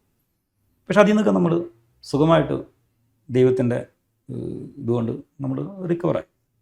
ഇന്നും it's only A matter of time കേരളത്തിലെ നമ്പർ 1 ബിൽഡറായിട്ട് ആപ്പിളിനെ വരും. ഓക്കെ, അപ്പോൾ പിന്നീട് എന്താണ് ഉണ്ടായത്? ഇങ്ങനെ കേസുകൾ വന്നു, അപ്പോൾ എന്തുണ്ടായി താങ്കൾക്ക്? കേസ് ഒളിവിൽ പോയി എന്നും താങ്കളെ അറസ്റ്റ് ചെയ്യാൻ പോലീസ് നടക്കുകയാണെന്നുള്ള വലിയ വാർത്തകൾ വന്നു. അതായത് ഈ താങ്കളെ സംരക്ഷിക്കുകയാണ് പോലീസ് എന്ന് പറഞ്ഞു, അങ്ങനെ ന്യൂസുകളൊക്കെ വന്നിരുന്നു. യെസ്. അപ്പോൾ ഞാൻ ശരിക്കും പറഞ്ഞാൽ ഈ ന്യൂസ് ഇപ്പോൾ പിറ്റേ ദിവസം എൻ്റെ 4ാമത്തെ ദിവസം 5ാമത്തെ ദിവസം ലുക്കൗട്ട് നോട്ടീസ് വന്നു. അതായത് ഒരു കേസ് FIR എടുത്ത് 5ാമത്തെ ദിവസം ലുക്കൗട്ട് നോട്ടീസ് വന്നു. എനിക്ക് ഇവിടെ നിന്ന് കിട്ടിയ അഡ്വൈസ് എന്തായാലും വെച്ചാൽ ഒരാഴ്ച ഒന്ന് മാറി നിൽക്കൂ, അപ്പോഴത്തേക്കും ശാന്തമാവും, നമുക്ക് ആൻറ്റിസിപ്പേറ്ററി ബെയിൽ എടുക്കാം എന്നുള്ളതായിരുന്നു എനിക്ക് കിട്ടിയ അഡ്വൈസ്. പക്ഷേ ഓരോ ദിവസം കഴിയുന്തോറും ഇതിൻ്റെ ഗ്രാവിറ്റി ഭയങ്കരമായിട്ട് കൂടി നമ്മളൊരു ശരിക്കും ഒരു 420 ആയി, തട്ടിപ്പ് തന്നെയായി. ഒരു 500 കോടി, ചിലവർ 1000 കോടി, ഓരോരുത്തരുടെ പേനയ്ക്ക് തോന്നുന്ന ഫിഗേഴ്സിലേക്ക് നമ്മുടെ തട്ടിപ്പിൻ്റെ വ്യാപ്തി വളരാൻ തുടങ്ങി. അപ്പം അങ്ങനെ എനിക്കൊരു അഡ്വൈസ് വന്നു, നിങ്ങൾ സത്യാവസ്ഥ മീഡിയയിൽ വന്ന് പറയണമെന്ന്. അത് ശരിക്കും പറഞ്ഞാൽ മീഡിയ യൂസ് ചെയ്യുന്നത് എങ്ങനെയാണെന്നുള്ളത് എനിക്കറിയാം. അപ്പം നമ്മൾ പറയുന്ന ടോപ്പിക്കായിരിക്കും ചിലപ്പോൾ കട്ട് ചെയ്ത് മെയിൻ ന്യൂസായിട്ട് വരുന്നത്. അപ്പം അത് ഒരു ഗവൺമെൻറ് സിസ്റ്റത്തെ വെല്ലുവിളിക്കുന്ന പോലെ ആയതുകൊണ്ട് ഞാൻ ഒളിവിലിരിക്കുന്ന സമയത്ത് ഇൻ്റർവ്യൂ കൊടുക്കുമ്പോൾ അത് ആ മിഷണറിക്ക് ഭയങ്കര റോങ് ആണ്. അതൊക്കെ ഞാൻ ആ സമയത്ത് ചെയ്തൊരു ഇമ്മച്യൂരിറ്റിയാണ്. ഒന്നും ചെയ്യാൻ പാടില്ലായിരുന്നു. ഒരു ബിസിനസ്സുകാരൻ നിലയിൽ ഒരിക്കലും ചെയ്യാൻ പാടില്ലായിരുന്നു. നേരെ വന്ന് സറണ്ടർ ചെയ്തിട്ട് കാര്യങ്ങൾ സംസാരിച്ച് സെറ്റ് ചെയ്തിരുന്നെങ്കിൽ ഇത്രയും പ്രോബ്ലത്തിലേക്ക് പോവില്ലായിരുന്നു. പക്ഷേ സംഭവിച്ചെന്നല്ല, ചില എന്തു വന്നാലും ജാതകത്തിൽ സംഭവിക്കേണ്ട ഒരു സമയമുണ്ട്. അങ്ങനെ വിശ്വസിക്കുന്നുണ്ട്? 100% ഞാൻ ജാതകത്തിൽ വിശ്വസിക്കുന്നുണ്ട്. എന്തായിരുന്നു ജാതകത്തിൽ? ഏഴരശനിയായിരുന്നു. ഏകദേശം ഏഴരശനിയുടെ ബാധ കൊണ്ടാണോ ഈ സംഭവങ്ങളൊക്കെ ഉണ്ടായെന്ന് വിശ്വസിക്കുന്നത്? അങ്ങനെ എന്ന് പറഞ്ഞാൽ നമ്മുടെ ജീവിതത്തിൽ ഈ ഒരു ഇൻസിഡൻറ്റ് നടക്കുന്നത് വരെ എൻ്റെ ലൈഫിൽ ഒരു ഇഷ്യൂ ഉണ്ടായിട്ടില്ല. എൻ്റെ കോളേജ് ടൈമിൽ I was the most happiest person. എൻ്റെ ബിസിനസ് ടൈമിൽ I was most happiest person. എൻ്റെ വർക്കിംഗ് ടൈമിൽ I was the best sales person. എൻ്റെ ഫാമിലി ലൈഫ് ദ ബെസ്റ്റ്. എൻ്റെ പാരൻസ് ദ ബെസ്റ്റ്. എല്ലാം ബെസ്റ്റാണ്. എനിക്കൊരു പ്രോബ്ലം എൻ്റെ ലൈഫിൽ ഉണ്ടായിട്ടില്ല. എപ്പോഴെങ്കിലും ഉണ്ടാവണ്ടേ? താങ്കൾ ഈ മാർക്കറ്റിംഗ് പുഷ് ദ കസ്റ്റമേഴ്സ് എന്നുള്ള പുസ്തകത്തിൽ വളരെ വ്യക്തമായി പറയുന്ന ഒരു കാര്യം, നമ്മൾ പ്രോഡക്റ്റ് എന്തായിരിക്കണം? വളരെ കറക്റ്റ് ആയിരിക്കണം. ആ കറക്റ്റ് ആണെങ്കിൽ നമ്മൾ ഒരു പ്രശ്നവുമില്ല, നമ്മൾ വിജയിക്കും എന്നുള്ളതാണ്. അത് ഏത് പ്രതിസന്ധികളെയും തരണം ചെയ്യാൻ പറ്റും. ബാക്കിയുള്ള കാര്യങ്ങൾ നമ്മളെ കയ്യിലുള്ള പ്രോഡക്റ്റ് നമ്മൾ സത്യസന്ധമാണെങ്കിൽ പേടിക്കേണ്ട ആവശ്യമില്ല എന്നുള്ളത്. പക്ഷെ താങ്കൾ അതിൽ പരാജയപ്പെടില്ലേ? ഇല്ലല്ലോ. അതെന്താ വെച്ചാൽ പ്രൊഡക്റ്റ് നല്ലതാണെങ്കിൽ ആ പ്രൊഡക്റ്റ് ഒരാൾ വാങ്ങിച്ച് യൂസ് ചെയ്ത് അതിൽ സാറ്റിസ്ഫാക്ഷൻ വരുമ്പോഴാണ് അത് പ്രൊഡക്റ്റ് ആവുന്നത്. അതെ, ധാരാളം കാറ്റലോഗിൽ ഇരിക്കുന്നത് പ്രൊഡക്റ്റ് അല്ല. താങ്കളുടെ പ്രോഡക്റ്റ്, എൻ്റെ പ്രൊഡക്റ്റ് യൂസ് ചെയ്യുമ്പോഴാണ് അത് പ്രൊഡക്റ്റ് ആവുന്നത്. ധാരാളം ആളുകൾ വാങ്ങുകയും യൂസ് ചെയ്തുകൊണ്ടിരിക്കുന്ന സന്ദർഭത്തിലാണല്ലോ പുതിയ ഫ്ലാറ്റുകൾ അതേപോലെ ഉണ്ടാവുകയും അതിന്റെ പേരിലാണല്ലോ കേസുകൾ ഉണ്ടായിട്ടുള്ളത്. 9 ഫ്ലാറ്റ് സമുച്ചയങ്ങൾ താങ്കൾ പൂർത്തിയാക്കിയിട്ടുണ്ട്. കറക്റ്റ് ആണല്ലോ? അതോടൊപ്പം തന്നെ പുതുതായി വന്ന ഫ്ലാറ്റ് സമുച്ചയങ്ങളുടെ പേരിലാണ് താങ്കൾക്ക് കേസ് വന്നത്. അപ്പൊ പ്രോഡക്റ്റ് കറക്റ്റ് ആണ്. പക്ഷെ എന്താണ് ഇപ്പൊ ഇങ്ങനെ വരാൻ കാരണം? ഞാനൊരു സിമ്പിൾ എക്സാമ്പിൾ, ഇപ്പൊ ആരെങ്കിലും താങ്കളെ അതിലേക്ക് ഞാൻ പറയുമ്പോൾ പ്രൊഡക്റ്റ് നല്ലതാണ്, അതൊരു മാർക്കറ്റിംഗ് ബുക്കാണ്. അതിൽ പ്രൊഡക്റ്റ് എന്ന് പറയുന്നത് ഒരു കസ്റ്റമർ യൂസ് ചെയ്യുന്നതാണ് പ്രൊഡക്റ്റ്. എൻ്റെ കേസ് വന്നിരിക്കുന്നത് മുഴുവൻ ഞാൻ പറഞ്ഞ സമയത്ത് പണി തീർക്കാത്ത കസ്റ്റമറാണ്. എൻ്റെ ഹാൻഡ് ഓവർ ചെയ്ത 9 പ്രൊജക്റ്റിലെ കസ്റ്റമേഴ്സ് അല്ല കേസ് കൊടുത്തേക്കണേ. അപ്പോൾ ആ ബുക്കിൽ പറഞ്ഞിരിക്കുന്നത് കറക്റ്റ് തന്നെയാണ്. പക്ഷേ ഈ ഞാൻ ബിസിനസ് തുടങ്ങിയത് നമ്മുടെ ഫസ്റ്റ് ജനറേഷനാണ്. നമ്മുടെ ഫാമിലി ബിസിനസ് ടേക്ക് ഓവറോ അങ്ങനെ ഒന്നുമല്ല. എനിക്ക് അന്നത്തെ കാലത്ത് ഒരു പൊളിറ്റീഷ്യന്മാരെയോ ഒരു പോലീസ് ഓഫീസേഴ്സിനോ 2-3 പേരൊക്കെ നമ്മുടെ കസ്റ്റമർ ലിസ്റ്റ് അല്ലാതെ അങ്ങനെയുള്ള ബന്ധങ്ങളോ കാര്യങ്ങളോ ഒന്നും എനിക്ക് ഉണ്ടായിരുന്നില്ല. ഞാനിപ്പോഴും ഓർക്കുന്നുണ്ട്, ദുബായിൽ നമ്മൾ ഒരു ക്യാമ്പയിൻ നടത്തുന്ന സമയത്ത് ഇവിടെയുള്ള ബിൽഡേഴ്സ് അസോസിയേഷൻസ് ക്യാമ്പയിൻ നടത്തി ഒരു 50 ബിൽഡേഴ്സ് കൂടി ചെയ്യുന്ന ടേൺ ഓവറിൻ്റെ ഒരു 4 മടങ്ങ് turn over as A builder ഞാൻ ഒറ്റയ്ക്ക് ചെയ്യുമായിരുന്നു. അപ്പോൾ ഓബ്വിയസ്ലി നമുക്ക് എനിമീസ് ഉണ്ടായിരുന്നു. പക്ഷെ ഞാൻ വിചാരിച്ചിരുന്നത് അതും നമ്മളെ കേൾക്കില്ല, നമുക്ക് അൺഅക്കൗണ്ടഡ് ഇല്ല, ഒറ്റ ബുക്കേ ഉള്ളൂ. നമ്മൾ ഈ ഡിലേ ഇൻ എക്സിക്യൂഷൻ ഇത്രയും ഒരു ഹൈപ്പ് ക്രിയേറ്റ് ചെയ്യാൻ കുറച്ച് ആൾക്കാർ വിചാരിച്ചാൽ സാധിക്കും എന്ന് മനസ്സിലായത് എനിക്ക് ഈ പ്രോബ്ലം വന്നതിന് ശേഷമാണ്. അതായത് ഒരാളെ തകർക്കാൻ ഒരു ഇങ്ങനെ ഇത്തരത്തിൽ ക്രിയേറ്റ് ചെയ്ത് കഴിഞ്ഞാൽ, ഫോൾസ് വ്യാപകമായി ബോധപൂർവം ക്രിയേറ്റ് ചെയ്താൽ ഒരാളെ നശിപ്പിക്കാൻ കഴിയും, തകർക്കാൻ കഴിയും. അത് എന്നെക്കാൾ നന്നായിട്ട് അറിയാവുന്ന ഏറ്റവും നല്ല വ്യക്തി ചിലപ്പോൾ സാറായിരിക്കും. ഞാൻ ആ ഒരു ഉദാഹരണം പറയുന്നത്, ഉമ്മൻചാണ്ടി എന്ന് പറയുന്ന മഹാനായ മനുഷ്യനെ സരിതാ നായർ എന്ന് പറയുന്ന ഒരു ലേഡിയെ കൊണ്ടൊരു കള്ളപ്പരാതി കൊടുപ്പിച്ച് അദ്ദേഹത്തെ വ്യാപകമായി പ്രചരണം നടത്തി 2016 ഇലക്ഷനിൽ അദ്ദേഹത്തിനെ അട്ടിമറിക്കപ്പെട്ടു. 2 അദ്ദേഹത്തിനെതിരെ കേസെടുത്തു, വർഷങ്ങളോളം പീഡനങ്ങൾ സഹിച്ചു. ആദ്യം പോലീസ് കേസെടുത്തു, പോലീസ് അന്വേഷിച്ചു, അതിലൊന്നും കണ്ടെത്തിയില്ല. പിന്നീട് ക്രൈംബ്രാഞ്ച് അന്വേഷിച്ചു, ഒന്നും കണ്ടെത്തിയില്ല. CBI അന്വേഷിച്ചു, അവസാനം അവരെന്നെ പറഞ്ഞു ഇതിൻ്റെ അകത്ത് ഒരു തരി പോലും സത്യമില്ല, കള്ളമാണ്, തെളിവില്ല. ഈ താങ്കളുടെ കഥ കേൾക്കുമ്പോൾ എനിക്ക് അങ്ങനെയാണ് തോന്നുന്നത്. അതുകൊണ്ടാണ് ചോദിച്ചത്. ഇതില് ഞാനൊരു സാറിനോട് കാര്യം പറഞ്ഞു. ഇപ്പോൾ സാർ പറഞ്ഞല്ലോ, ഇപ്പോൾ ഞാൻ പൊളിറ്റിക്സ്ലി ഞാൻ ബിഗ് സീറോ ആണ്. ബിക്കോസ് എനിക്ക് കോൺടാക്ട്സും ഇല്ല, എനിക്ക് അതിൽ ഇൻവോൾവ്മെൻറ്റും ഇല്ല, നല്ല വ്യക്തികളെ നോക്കുന്നു, വോട്ട് ചെയ്യുന്നു, അത്ര മാത്രമേ ഉള്ളൂ. പക്ഷേ ഈ ഒരു ഇൻസിഡൻറ്റിൽ ഇപ്പോൾ സാറ് പറഞ്ഞ പോലെ ഫ്രണ്ട് പേജിലായിരിക്കും ഇദ്ദേഹത്തെക്കുറിച്ചുള്ള റൂമേഴ്സ് വരുന്നത്. ഇദ്ദേഹം കുറ്റവിമുക്തനായി എന്ന് പറയുന്നത് ചരമകോളത്തിലെ ഒരു 2 ലൈനിൻ്റെ വലുപ്പത്തിൽ 8ാമത്തെയോ 9ാമത്തെയോ പേജിലായിരിക്കും വരുന്നത്. ഈ ന്യൂസ് വാല്യൂ എപ്പോഴും നെഗറ്റീവിനാണുള്ളത്. പോസിറ്റീവിന് ഞാൻ 32 വീട് പാവപ്പെട്ടവർക്ക് ഫ്രീ ആയിട്ട് പണിത് കൊടുത്തിട്ടുണ്ട്. ഒരു പബ്ലിസിറ്റി അവിടെ 32 ഇപ്പോഴും അവരവിടെ താമസിക്കുന്നത്. അന്നത്തെ കാലത്ത് 1.5 കോടി ഞാൻ മുടക്കിയിട്ടുണ്ട്. മനസ്സിലായില്ലേ? ഈ ന്യൂസുകൾ വരുമ്പോൾ അവരെന്നെ വിളിച്ചു പറഞ്ഞു, സാറേ ഞങ്ങളൊരു പ്രസ് മീറ്റ് എടുത്താന്ന് പറഞ്ഞു. ഞാൻ ഒന്നും വേണ്ടാന്ന് പറഞ്ഞു. ഇതൊന്നും ഒരു ന്യൂസിലും ചാനലും വല്ല, അതിന് വാല്യൂ ഇല്ല. പക്ഷേ ഒരു ആളുടെ ഒരു നെഗറ്റീവ് പറയുമ്പോഴാണ് റീഡർഷിപ്പ് ഉള്ളൂ. 90% ആൾക്കാർക്കും റീഡർഷിപ്പ് എന്ന് പറയുന്നത് ഒന്നുകിൽ ഒരു സെലിബ്രിറ്റിക്ക് എന്തെങ്കിലും പ്രശ്നം പറ്റണം, അല്ലെങ്കിൽ എന്തെങ്കിലും ഒരു വടികോൾ ഡവേഴ്സോ അല്ലെങ്കിൽ അങ്ങനെയുള്ള ഒരു പൈങ്കിളി ന്യൂസുകൾ വേണം. 3 പറഞ്ഞാൽ അയാളുടെ ക്യാരക്ടറിന് ഭംഗം പറ്റുന്ന എന്തെങ്കിലും ന്യൂസ് വേണം. ഇതാണ് 95% ആൾക്കാർക്കും ഇഷ്ടം. ഞാൻ നോർമലി ഇപ്പോൾ പേപ്പർ അങ്ങനെ അധികം വായിക്കാറില്ല. ന്യൂസുകൾ അപ്ഡേറ്റ് ആണ്. കാര്യം വെച്ചാൽ നമ്മൾക്ക് ഇങ്ങനെയുള്ള ന്യൂസുകൾ കിട്ടിയതുകൊണ്ട് നമുക്കൊന്നും നേടാനില്ല. ഒരാളുടെ കൂടെ ഒളിച്ചോടിപ്പോയതുകൊണ്ടോ അല്ലെങ്കിൽ ഒരാൾക്ക് ഒരു മാനഭംഗം പറ്റിയോണ്ടോ നമുക്കൊരു പോസിറ്റീവോ അല്ലെങ്കിൽ നമുക്കൊരു ഇത് കിട്ടാനില്ല. അത് വായിച്ച് എൻജോയ് ചെയ്യുന്ന കുറേ ആൾക്കാരുണ്ട്. അതാണ്. അതിനുവേണ്ടി മാത്രമാണോ ഇങ്ങനെ ഒരു കേസ് ഉണ്ടായത്? താങ്കൾക്ക് അന്ന് എത്ര അസറ്റ് ഉണ്ടായിരുന്നു, ടോട്ടൽ വാല്യൂ? എൻ്റെ അന്ന് ഞാൻ ഈ പ്രോബ്ലം വരുമ്പോൾ സറണ്ടർ ചെയ്ത ടോട്ടൽ അസറ്റിൻ്റെ വാല്യൂ, അന്നൊരു സ്റ്റേറ്റ് ബാങ്കിൻ്റെ ഒരു വാല്യൂ ഇട്ടർ കൊണ്ട് വാല്യൂ എടുപ്പിച്ചത് ഞാൻ ഈ കോടതിയിൽ കൊടുക്കാൻ വേണ്ടി 185 കോടിയായിരുന്നു 2012 വാല്യൂ. അന്ന് എത്രമാത്രം താങ്കൾ ലയബിലിറ്റി ഉണ്ടായിരുന്നു ഈ കേസ്? 54 കോടിയായിരുന്നു, 57 കോടിയായിരുന്നു ലയബിലിറ്റി. 185 കോടി രൂപ അന്ന് അസറ്റ് ഉള്ള താങ്കൾക്ക് 55 കോടി രൂപ മാത്രമായിരുന്നു. ഈ പോലീസ് കേസ് വന്നപ്പോൾ അവർ ഈ കേസ് പറഞ്ഞു തീർക്കാൻ ശ്രമം നടത്തിയില്ല അന്നേരം? അല്ലെങ്കിൽ അവർക്ക് നിർദ്ദേശപ്രകാരം കേസെടുക്കുക, അറസ്റ്റ് ചെയ്യുക, താങ്കളെ കൊടുക്കുക എന്നുള്ള ലക്ഷ്യം മാത്രമായിരുന്നു? സാർ, ഇത് അതിലേക്ക് ഞാൻ കടക്കുന്നില്ല. ചിലതൊരു ഒരു കോടതിയുടെ ജുഡീഷ്യറി പ്രശ്നം വരുന്നില്ല. അതല്ല, കോടതിയുടെ പരിഗണനയിൽ ഇരിക്കുന്ന ഒരു ടോപ്പിക് ആയതുകൊണ്ടും ഇത്രയും സെറ്റിൽ ആയതുകൊണ്ടും ഇനി ഞാൻ അതിൻ്റെ പിന്നാലെ പോയതുകൊണ്ട് എൻ്റെ ഒരു പോസിറ്റീവ് ടൈം ഒരു നെഗറ്റീവ് കാര്യത്തിന് വേണ്ടി പോകുന്ന ഒരു ഗുണമില്ല. പണ്ട് എനിക്ക് സാറിന് ഓർമ്മയുണ്ടല്ലോ, കപിൽ ദേവിനെ കുറിച്ചൊരു കോൺട്രവേഴ്സി വന്നപ്പോൾ ഒരു ഇൻ്റർവ്യൂ വന്നിട്ടുണ്ടായിരുന്നു. അപ്പോൾ കപിൽ ദേവ് കോഴ വാങ്ങിച്ചു, അങ്ങനെയൊക്കെ ഒരു എന്തോ ഒരു കോൺട്രവേഴ്സി ആയിരുന്നു. അപ്പോൾ കപിൽ ദേവിനോട് ചോദിച്ചപ്പോൾ അദ്ദേഹം പറഞ്ഞത് അത് വളരെ നല്ല പറഞ്ഞു. വെച്ചാൽ നമ്മൾ ഒരു പോസിറ്റീവ് സമയം ഒരു നെഗറ്റീവ് കാര്യത്തിന് വേണ്ടി കളയണ്ട. അപ്പോൾ ഞാനും അത് ആരാണെന്ന് അറിഞ്ഞുകൊണ്ടോ അവിടെ ഇൻറ്റൻഷൻ എന്താണെന്ന് അറിഞ്ഞുകൊണ്ടോ എൻ്റെ 10 വർഷം പോയത് പോയി. പക്ഷെ ആ 10 വർഷം has given me big contacts, big knowledge, big experience. And fortunately എൻ്റെ അസറ്റിൻ്റെ വാല്യൂ മോർ ദാൻ 2 times ആയി. അപ്പോൾ അന്ന് 185 കോടി രൂപ ഉണ്ടായിരുന്നത് ഇന്ന് ആവറേജ് 370 കോടി രൂപയുടെ അസറ്റ് താങ്കൾക്കുണ്ട്. ഡെസ്പെറേറ്റ് വാല്യൂ ഒരു 400 കോടിയുടെ. ഈ താങ്കൾ അറസ്റ്റിലായി 2012 അറസ്റ്റിലായത് വലിയ വാർത്തയായിരുന്നു. എല്ലാ പേപ്പറിലും MG റോഡിലൂടെ കയ്യാമം വെച്ച് കൊണ്ടുപോകുന്ന ഫോട്ടോയും വീഡിയോയും ഒക്കെയാണ് അന്ന് ചാനലിലും പത്രങ്ങളിലൊക്കെ വന്നത്. താങ്കളെ പോലെ സെലിബ്രിറ്റി ആയ ഒരു ബിസിനസ്സുകാരൻ്റെ പറ്റിയുള്ള വാർത്ത എക്സ്പ്ലോസീവ് വാർത്തയായിരുന്നു. താങ്കൾക്ക് പിന്നീട് അറസ്റ്റിലായി ജയിലിൽ എന്തൊക്കെയാണ് താങ്കളുടെ അനുഭവം? പോലീസിൽ നിന്നുള്ള അനുഭവങ്ങൾ എന്തൊക്കെയാണ്? ഞാൻ സാറോട് നേരത്തെ പറഞ്ഞ പോലെ ഈ പോലീസുകാരുടെ ഒരു വലിയൊരു അഡ്വാൻറ്റേജ് എന്ന് വെച്ചാൽ നമ്മൾ തെറ്റുകാരനല്ല എന്ന് അവർക്ക് മനസ്സിലായി കഴിഞ്ഞാൽ they are the best people.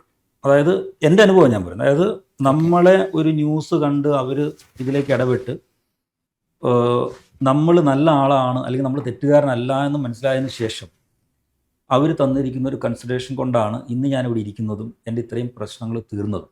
കാരണം വെച്ചാൽ they will give all the support. കാരണം ഇത്രയും പ്രോപ്പർട്ടി സറണ്ടർ ചെയ്ത ഒരു വ്യക്തിയാകുമ്പോൾ അവരും ഹ്യൂമൻ ബീങ് ആണ്, അവർക്കും ഒരു മനുഷ്യത്വം ഉണ്ട്. എല്ലാ പോലീസുകാരും നമ്മൾ സിനിമയിൽ കാണുന്ന പോലെയുള്ള വില്ലന്മാരല്ല. പിന്നെ മാത്രമല്ല ഒരു സംഭവം സെറ്റിൽ ചെയ്യാനും എല്ലാത്തിനും, അല്ലെങ്കിൽ ഒരു 1000 കേസൊക്കെ വന്നു കഴിഞ്ഞാൽ ഓഫീസിലേക്ക് ഇരുന്ന് വർക്ക് ചെയ്യാൻ പറ്റും? ഒന്നും വർക്ക് ചെയ്യാൻ പറ്റില്ല. അവരുടെ സപ്പോർട്ട് വാസ് അമേസിങ്. അതേപോലെ തന്നെ ജുഡീഷ്യറി ആണെങ്കിലും നമ്മളൊരു ഇത്രയും പ്രോപ്പർട്ടി സറണ്ടർ ചെയ്താൽ, ഇൻക്ലൂഡിങ് എൻ്റെ താമസിച്ചിരുന്ന വീട് വരെ ഞാൻ കോടതിയിൽ സറണ്ടർ ചെയ്തിട്ടുണ്ടായിരുന്നു. അപ്പോൾ ഇത്രയും സറണ്ടർ ചെയ്ത ഒരു ആളെന്ന് പറയുമ്പോൾ, പിന്നെ മാത്രമല്ല ഞാൻ 14 വർഷമായിട്ട് എൻ്റെ പാസ്പോർട്ട് പോലും കോർട്ടിൽ നിന്ന് വാങ്ങിച്ചിട്ടില്ല, കോടതിയിൽ തന്നെ കാണാം. ഇപ്പോൾ കഴിഞ്ഞ ആഴ്ച എനിക്ക് ഈ എൻ്റെ പുതിയ പ്രൊജക്റ്റിൻ്റെ ഭാഗമായിട്ട് 2-3 ഇൻവിറ്റേഷൻസ് വന്നു. അത് വളരെ സീനിയർ നാഷണൽ ഇൻ്റർനാഷണൽ ആൾക്കാരുടെ ഇൻവിറ്റേഷനാണ് വന്നേക്കണേ. അപ്പോൾ വന്നു കഴിഞ്ഞ് ഇത്രയും പ്രൊജക്റ്റ് തീർന്നപ്പോൾ ഞാൻ കോടതിയിൽ അപ്ലൈ ചെയ്തു. അപ്പോൾ തന്നെ ഓർഡർ കിട്ടി. അപ്പോൾ ഞാൻ 14 വർഷം എൻ്റെ കാര്യത്തിൽ ആൾക്കാർ വിചാരിച്ച് നമ്മൾ നാട് വിടും, കുറേ കാശുണ്ട്, സ്വിറ്റ്സർലൻഡിൽ സെറ്റിലാവും, അല്ലെങ്കിൽ ഇവിടെ സെറ്റിലാവും. അപ്പോൾ ഞാൻ പറഞ്ഞതെന്താണെന്ന് വെച്ചാൽ ഈ 2 കാര്യങ്ങൾ മാറ്റാൻ പറ്റില്ല. ഒന്ന്, എൻ്റെ അച്ഛൻ്റെ പേര് കെ ഗോവിന്ദൻ നായർ എന്നാണ്. 2 ആപ്പിൾ ഡേ പ്രോപ്പർട്ടീസ്. ഇത് 2 മാറ്റാൻ പറ്റില്ല. അത് മാറ്റിക്കഴിഞ്ഞാൽ ഞാൻ രാജീവല്ല. സോ ഞാൻ ആപ്പിൾ തന്നെ റിവൈവ് ചെയ്യും, ആപ്പിൾ ബ്രാൻഡിൽ തന്നെ ബിസിനസ് ചെയ്യും, ആപ്പിൾ ബ്രാൻഡ് തന്നെ പൊക്കി കൊണ്ടുവരും. That is very clear. അത് ഞാൻ പറഞ്ഞ പോലെ ആ മെറിറ്റും പ്രഗ്നൻസിയുടെയും പോലെയാണ്. അത് പ്രകൃതി തീരുമാനിക്കുന്ന സമയത്ത് ഐ വിൽ റിവൈവ്. അതിൽ യാതൊരു സംശയമില്ല. ഇപ്പം ഞാൻ കുറേ ഇൻവെസ്റ്റേഴ്സിനെ കൊണ്ടുവന്നിട്ടുണ്ട്. നമ്മുടെ ഐസ് എന്ന് പറയുന്ന പ്രൊജക്ട് മാത്രം. ഓക്കെ, നമ്മൾ പോലീസിലെ അനുഭവം എന്ന് പറയുന്നത് പോലീസ് നമ്മളെ സപ്പോർട്ട് ചെയ്തു എന്നാണ് പറയുന്നത്. എന്നെ പിടിച്ച് ജയിലിലിട്ട് ഞാൻ പുറത്ത് വന്ന് കോംപ്രമൈസ് സ്കീം ഫയൽ ചെയ്ത് ഓർഡർ ആയതിനു ശേഷം അവരുടെ ആറ്റിറ്റ്യൂഡ് ടോട്ടലി ഡിഫറെൻറ്റ്. കാരണം വെച്ചാൽ യെസ്, നമ്മൾ സെറ്റിൽ ചെയ്യാൻ വേണ്ടി എല്ലാം സറണ്ടർ. അതായത് താങ്കളുടെ ഉദ്ദേശം അവരെ വഞ്ചിക്കുകയല്ല, സ്വപ്നത്തിൽ പോലുമല്ല. കുറച്ച് ഡിലേ വന്നു ചില പ്രോബ്ലംസ് കൊണ്ട്, യെസ്, അല്ലാതെ വേറെ പ്രോബ്ലം ഒന്നുമില്ല. താങ്കളുടെ ലക്ഷ്യം കറക്റ്റ് ആണ്. യെസ്, പക്ഷെ അതിന്റെ ഇടയിൽ വന്ന ചില സാഹചര്യങ്ങളാണ് താങ്കളെ ഇത്തരത്തിൽ പെട്ടുപോയത്. യെസ്, അപ്പൊ അത് മനസ്സിലാക്കി പോലീസ് സപ്പോർട്ട് ചെയ്യാൻ തുടങ്ങി. യെസ്. അപ്പൊ താങ്കളെ ജയിലിൽ പോയപ്പോഴുള്ള അനുഭവങ്ങൾ എന്തൊക്കെയാണ്? താങ്കളെ ഒരു ജയിലിൽ നിന്നാണ് താങ്കൾ ഒരു പുതിയ മനുഷ്യനായി രംഗപ്രവേശം മാറി വരുന്നത് എന്നാണ്, ഇവിടുന്ന് പോയ ആളല്ല തിരിച്ചു വരുന്നത് എന്നാണ് ഞാൻ മനസ്സിലാക്കിയത്. അത് ഒരു 2 രീതിയുണ്ട്. ഒന്ന് വെച്ചാൽ ഞാനീ പറഞ്ഞ പോലെ 8-9 അമ്പലങ്ങളിൽ പോയിട്ടാണ് ഞാൻ ഓഫീസിൽ വരുന്നത്. നമ്മൾ വളരെ ഇമേജ് കോൺഷ്യസ് ആണ്. നമ്മൾ ഇങ്ങനെ ബാറിൽ പോവുക, അങ്ങനെയുള്ള സോഷ്യൽ അങ്ങനെ പരിപാടി ഒന്നുമില്ല. ഓഫീസ്, വീട്, കമ്പനിയുടെ ബ്രാൻഡ് ഇമേജ്, ആ ഒരു ലെവലിൽ ചെയ്തിരുന്ന ആൾ പെട്ടെന്ന് ഇത്രയും കേസ് നമ്മളൊരു ക്രിമിനൽസിൻ്റെ കോളേജിലേക്കാണ് പോകുന്നത്. അപ്പോൾ സൈക്കോളജിക്കലി നമുക്കൊന്നും അക്സെപ്റ്റ് ചെയ്യാനേ പറ്റില്ല. കാരണം വെച്ചാൽ 40 വർഷമായിട്ട് കിടക്കുന്ന ആൾക്കാർ, 20 വർഷമായിട്ട് കിടക്കുന്ന ആൾക്കാർ, കൊലപാതകികൾ, എയ്ഡ്സ് രോഗികൾ, അങ്ങനെ അവരുടെ ഇടയിലേക്കാണ് നമ്മൾ പോകുന്നത്. അപ്പോൾ നമ്മുടെ ഹൈജീൻ അല്ലെങ്കിൽ നമ്മുടെ മൈൻഡ് സെറ്റ് ചിന്തിക്കാൻ പറ്റില്ല. മാനസികമായിട്ട് ആദ്യത്തെ ഒരു 7 ദിവസം ശരിക്കും നമ്മൾ ഡിപ്രസ്ഡ് ആയില്ലെങ്കിലും നമ്മൾ ആലോചിച്ചു, ഇത് അനുഭവിക്കേണ്ട ആളാണോ ഞാൻ, ഇത്രയും ദൈവമൊന്നും ഇല്ല എന്ന് വരെ ഞാൻ ചിന്തിച്ചു. ദൈവമൊന്നുമില്ല എന്ന് താങ്കൾ ചിന്തിച്ചു? ഒരു നിമിഷം ഞാൻ ചിന്തിച്ചു. കാരണം താങ്കൾ ദൈവത്തിൽ സമർപ്പിച്ചിട്ടാണ് ഡെയിലി വർക്ക് ചെയ്യുന്നതും 9 ക്ഷേത്രങ്ങളിൽ പോയിട്ടാണ് ഓഫീസിലെത്തുന്നത്. എന്നിട്ട് പ്രവർത്തിക്കുന്ന താങ്കളെ അവസാനം ദൈവം കൈവിട്ടു എന്ന് തോന്നി. അപ്പം എനിക്കൊരു തിരിച്ചറിവ് വന്നു. എത്രയോ ആൾക്കാർ ശബരിമലയിൽ പോകുമ്പോൾ ആക്സിഡന്റിൽ മരിക്കുന്നു, ഇത് ഹജ്ജിന് പോകുമ്പോൾ അവിടുത്തെ തള്ളും ചവിട്ടിലും മരിക്കുന്നു, അല്ലെങ്കിൽ ഉംറയ്ക്ക് പോകുമ്പോൾ മരിക്കുന്നു. അപ്പോൾ എനിക്ക് മനസ്സിലായി എൻ്റെ ഒരു ടെമ്പററി ഇഷ്യൂ ആണ്, ഒരു പെർമനൻ്റ് ഇഷ്യൂ അല്ല. ഇപ്പം എൻ്റെ ലൈഫ് ഞാൻ നോക്കിക്കഴിഞ്ഞപ്പോൾ ആ ദിവസം വരെ എനിക്ക് ഒരു ബുദ്ധിമുട്ടുണ്ടായിട്ടില്ല ലൈഫിൽ. I was happiest person. അപ്പോൾ ഏതെങ്കിലും ഒരു സമയത്ത് നമ്മളിത് അറിയണമല്ലോ. മാത്രമല്ല ചിലപ്പോൾ നമ്മൾ മുൻജന്മത്തിൽ ചെയ്ത എന്തെങ്കിലും നമ്മൾ ഈ ജന്മത്തിൽ അനുഭവിക്കേണ്ടി വരും. ഒരു 7 ദിവസം കഴിയുമ്പോൾ ഞാൻ ബാക്ക് ടു നോർമലായി. ഞാൻ എഴുത്തും കാര്യങ്ങളൊക്കെ തുടങ്ങി. ഞാൻ എൻ്റെ വർക്ക് തിരിച്ച് ഇറങ്ങിക്കഴിഞ്ഞാൽ ആ കോംപ്രമൈസ് സ്കീമിൻ്റെ ആ ഒരു മെത്തേഡ് ഉണ്ടാക്കുന്നത് ജയിലിൽ വെച്ചാണ്. അവിടെ വന്നാണ് എനിക്ക് കൃഷ്ണയ്യ സാറ് എൻ്റെ അടുത്ത് വന്നിട്ട് പറഞ്ഞു, ഞാൻ ലൈഫിൽ ആദ്യമായിട്ടാണ് ഓഡിറ്റർ, എൻ്റെ ഫാദർലാൻഡിങ് ഓഡിറ്റർ ആയിരുന്നു. ആണല്ല, പുള്ളി പറഞ്ഞ ഞാൻ ലൈഫിൽ ആദ്യമായിട്ടാണ് ഒരു ജയിലിലേക്ക് വരുന്നത്, രാജീവ് ആയതുകൊണ്ടാണ്. അപ്പോൾ എന്നോട് കൃഷ്ണയ്യ സാർ ഇരിക്കാൻ പറഞ്ഞു. അപ്പോൾ ജയിലർ പറഞ്ഞു പുള്ളി ഇരിക്കാൻ പാടില്ല, കാരണം പുള്ളി പ്രതിയാണ്, സാർ ഇരുന്നോളൂ എന്ന്. അപ്പോൾ കൃഷ്ണയ്യ സാർ പറഞ്ഞു അല്ല കുഴപ്പമില്ല എന്ന് പറഞ്ഞിട്ട് സാർ ഒരു കവർ എനിക്ക് തന്നു. അപ്പോൾ ജയിലർ പറഞ്ഞു വായിച്ചു നോക്കണമെന്ന് പറഞ്ഞു. അപ്പോൾ ഫുൾ ഈ കോംപ്രമൈസ് സ്കീമിൻ്റെ നോട്ടായിരുന്നു. ആ നോട്ട് എനിക്ക് തന്നു. അവിടെ വെച്ചാണ് ഞാൻ ആ നോട്ട് കോംപ്രമൈസ് സ്കീം എന്ന് പറയുന്ന ആ ഒരു 100 പേജുള്ള ബുക്ക് അവിടെ വെച്ചാണ് എഴുതിയുണ്ടാക്കുന്നത്. പിന്നെ ഞാൻ സാഹചര്യം നമ്മളെല്ലാ ഇൻവെസ്റ്റിഗേഷനിലും സത്യം മാത്രം പറയാം. നമുക്ക് സത്യം ഒരിക്കലും മാറില്ല. അപ്പോൾ ഈവൻ മിസ്റ്റേക്ക് ആണെങ്കിൽ സത്യം പറയാം. നമ്മൾ കറക്റ്റ് സമയത്ത് ഹാൻഡ് ഓവർ ചെയ്തൊന്നും വേണ്ട, 10 മാസം ഡിലേ ആയി, 8 മാസം ഡിലേ ആയി. അപ്പോൾ അങ്ങനെ നമ്മൾ ഫുൾ സത്യങ്ങളാണ് എല്ലാ. അതായത് താങ്കളെടുത്ത സ്റ്റാൻഡ്, കേസിലെടുത്ത സ്റ്റാൻഡ് ഫുൾ സത്യം പറയുക എന്നുള്ളതാണ് മാത്രം. സാധാരണ കോടതിയിൽ കള്ളം പറഞ്ഞ് വിജയിക്കുന്നതാണ് നമ്മൾ കാണാറില്ല. ഞാൻ ചില ബാങ്ക് ലോണുകൾ നമ്മൾ പകുതി അടച്ച് തീരാത്ത ലോണുകളൊക്കെ ഉണ്ട്, അതെല്ലാം ഞാൻ കോംപ്രമൈസ് ഡിക്ലെയർ ചെയ്തു. കോടതി പറഞ്ഞാൽ അന്യായ കോടതി, ന്യായ കോടതി എന്നല്ല പേര്, അന്യായ കോടതി എന്നാണ്.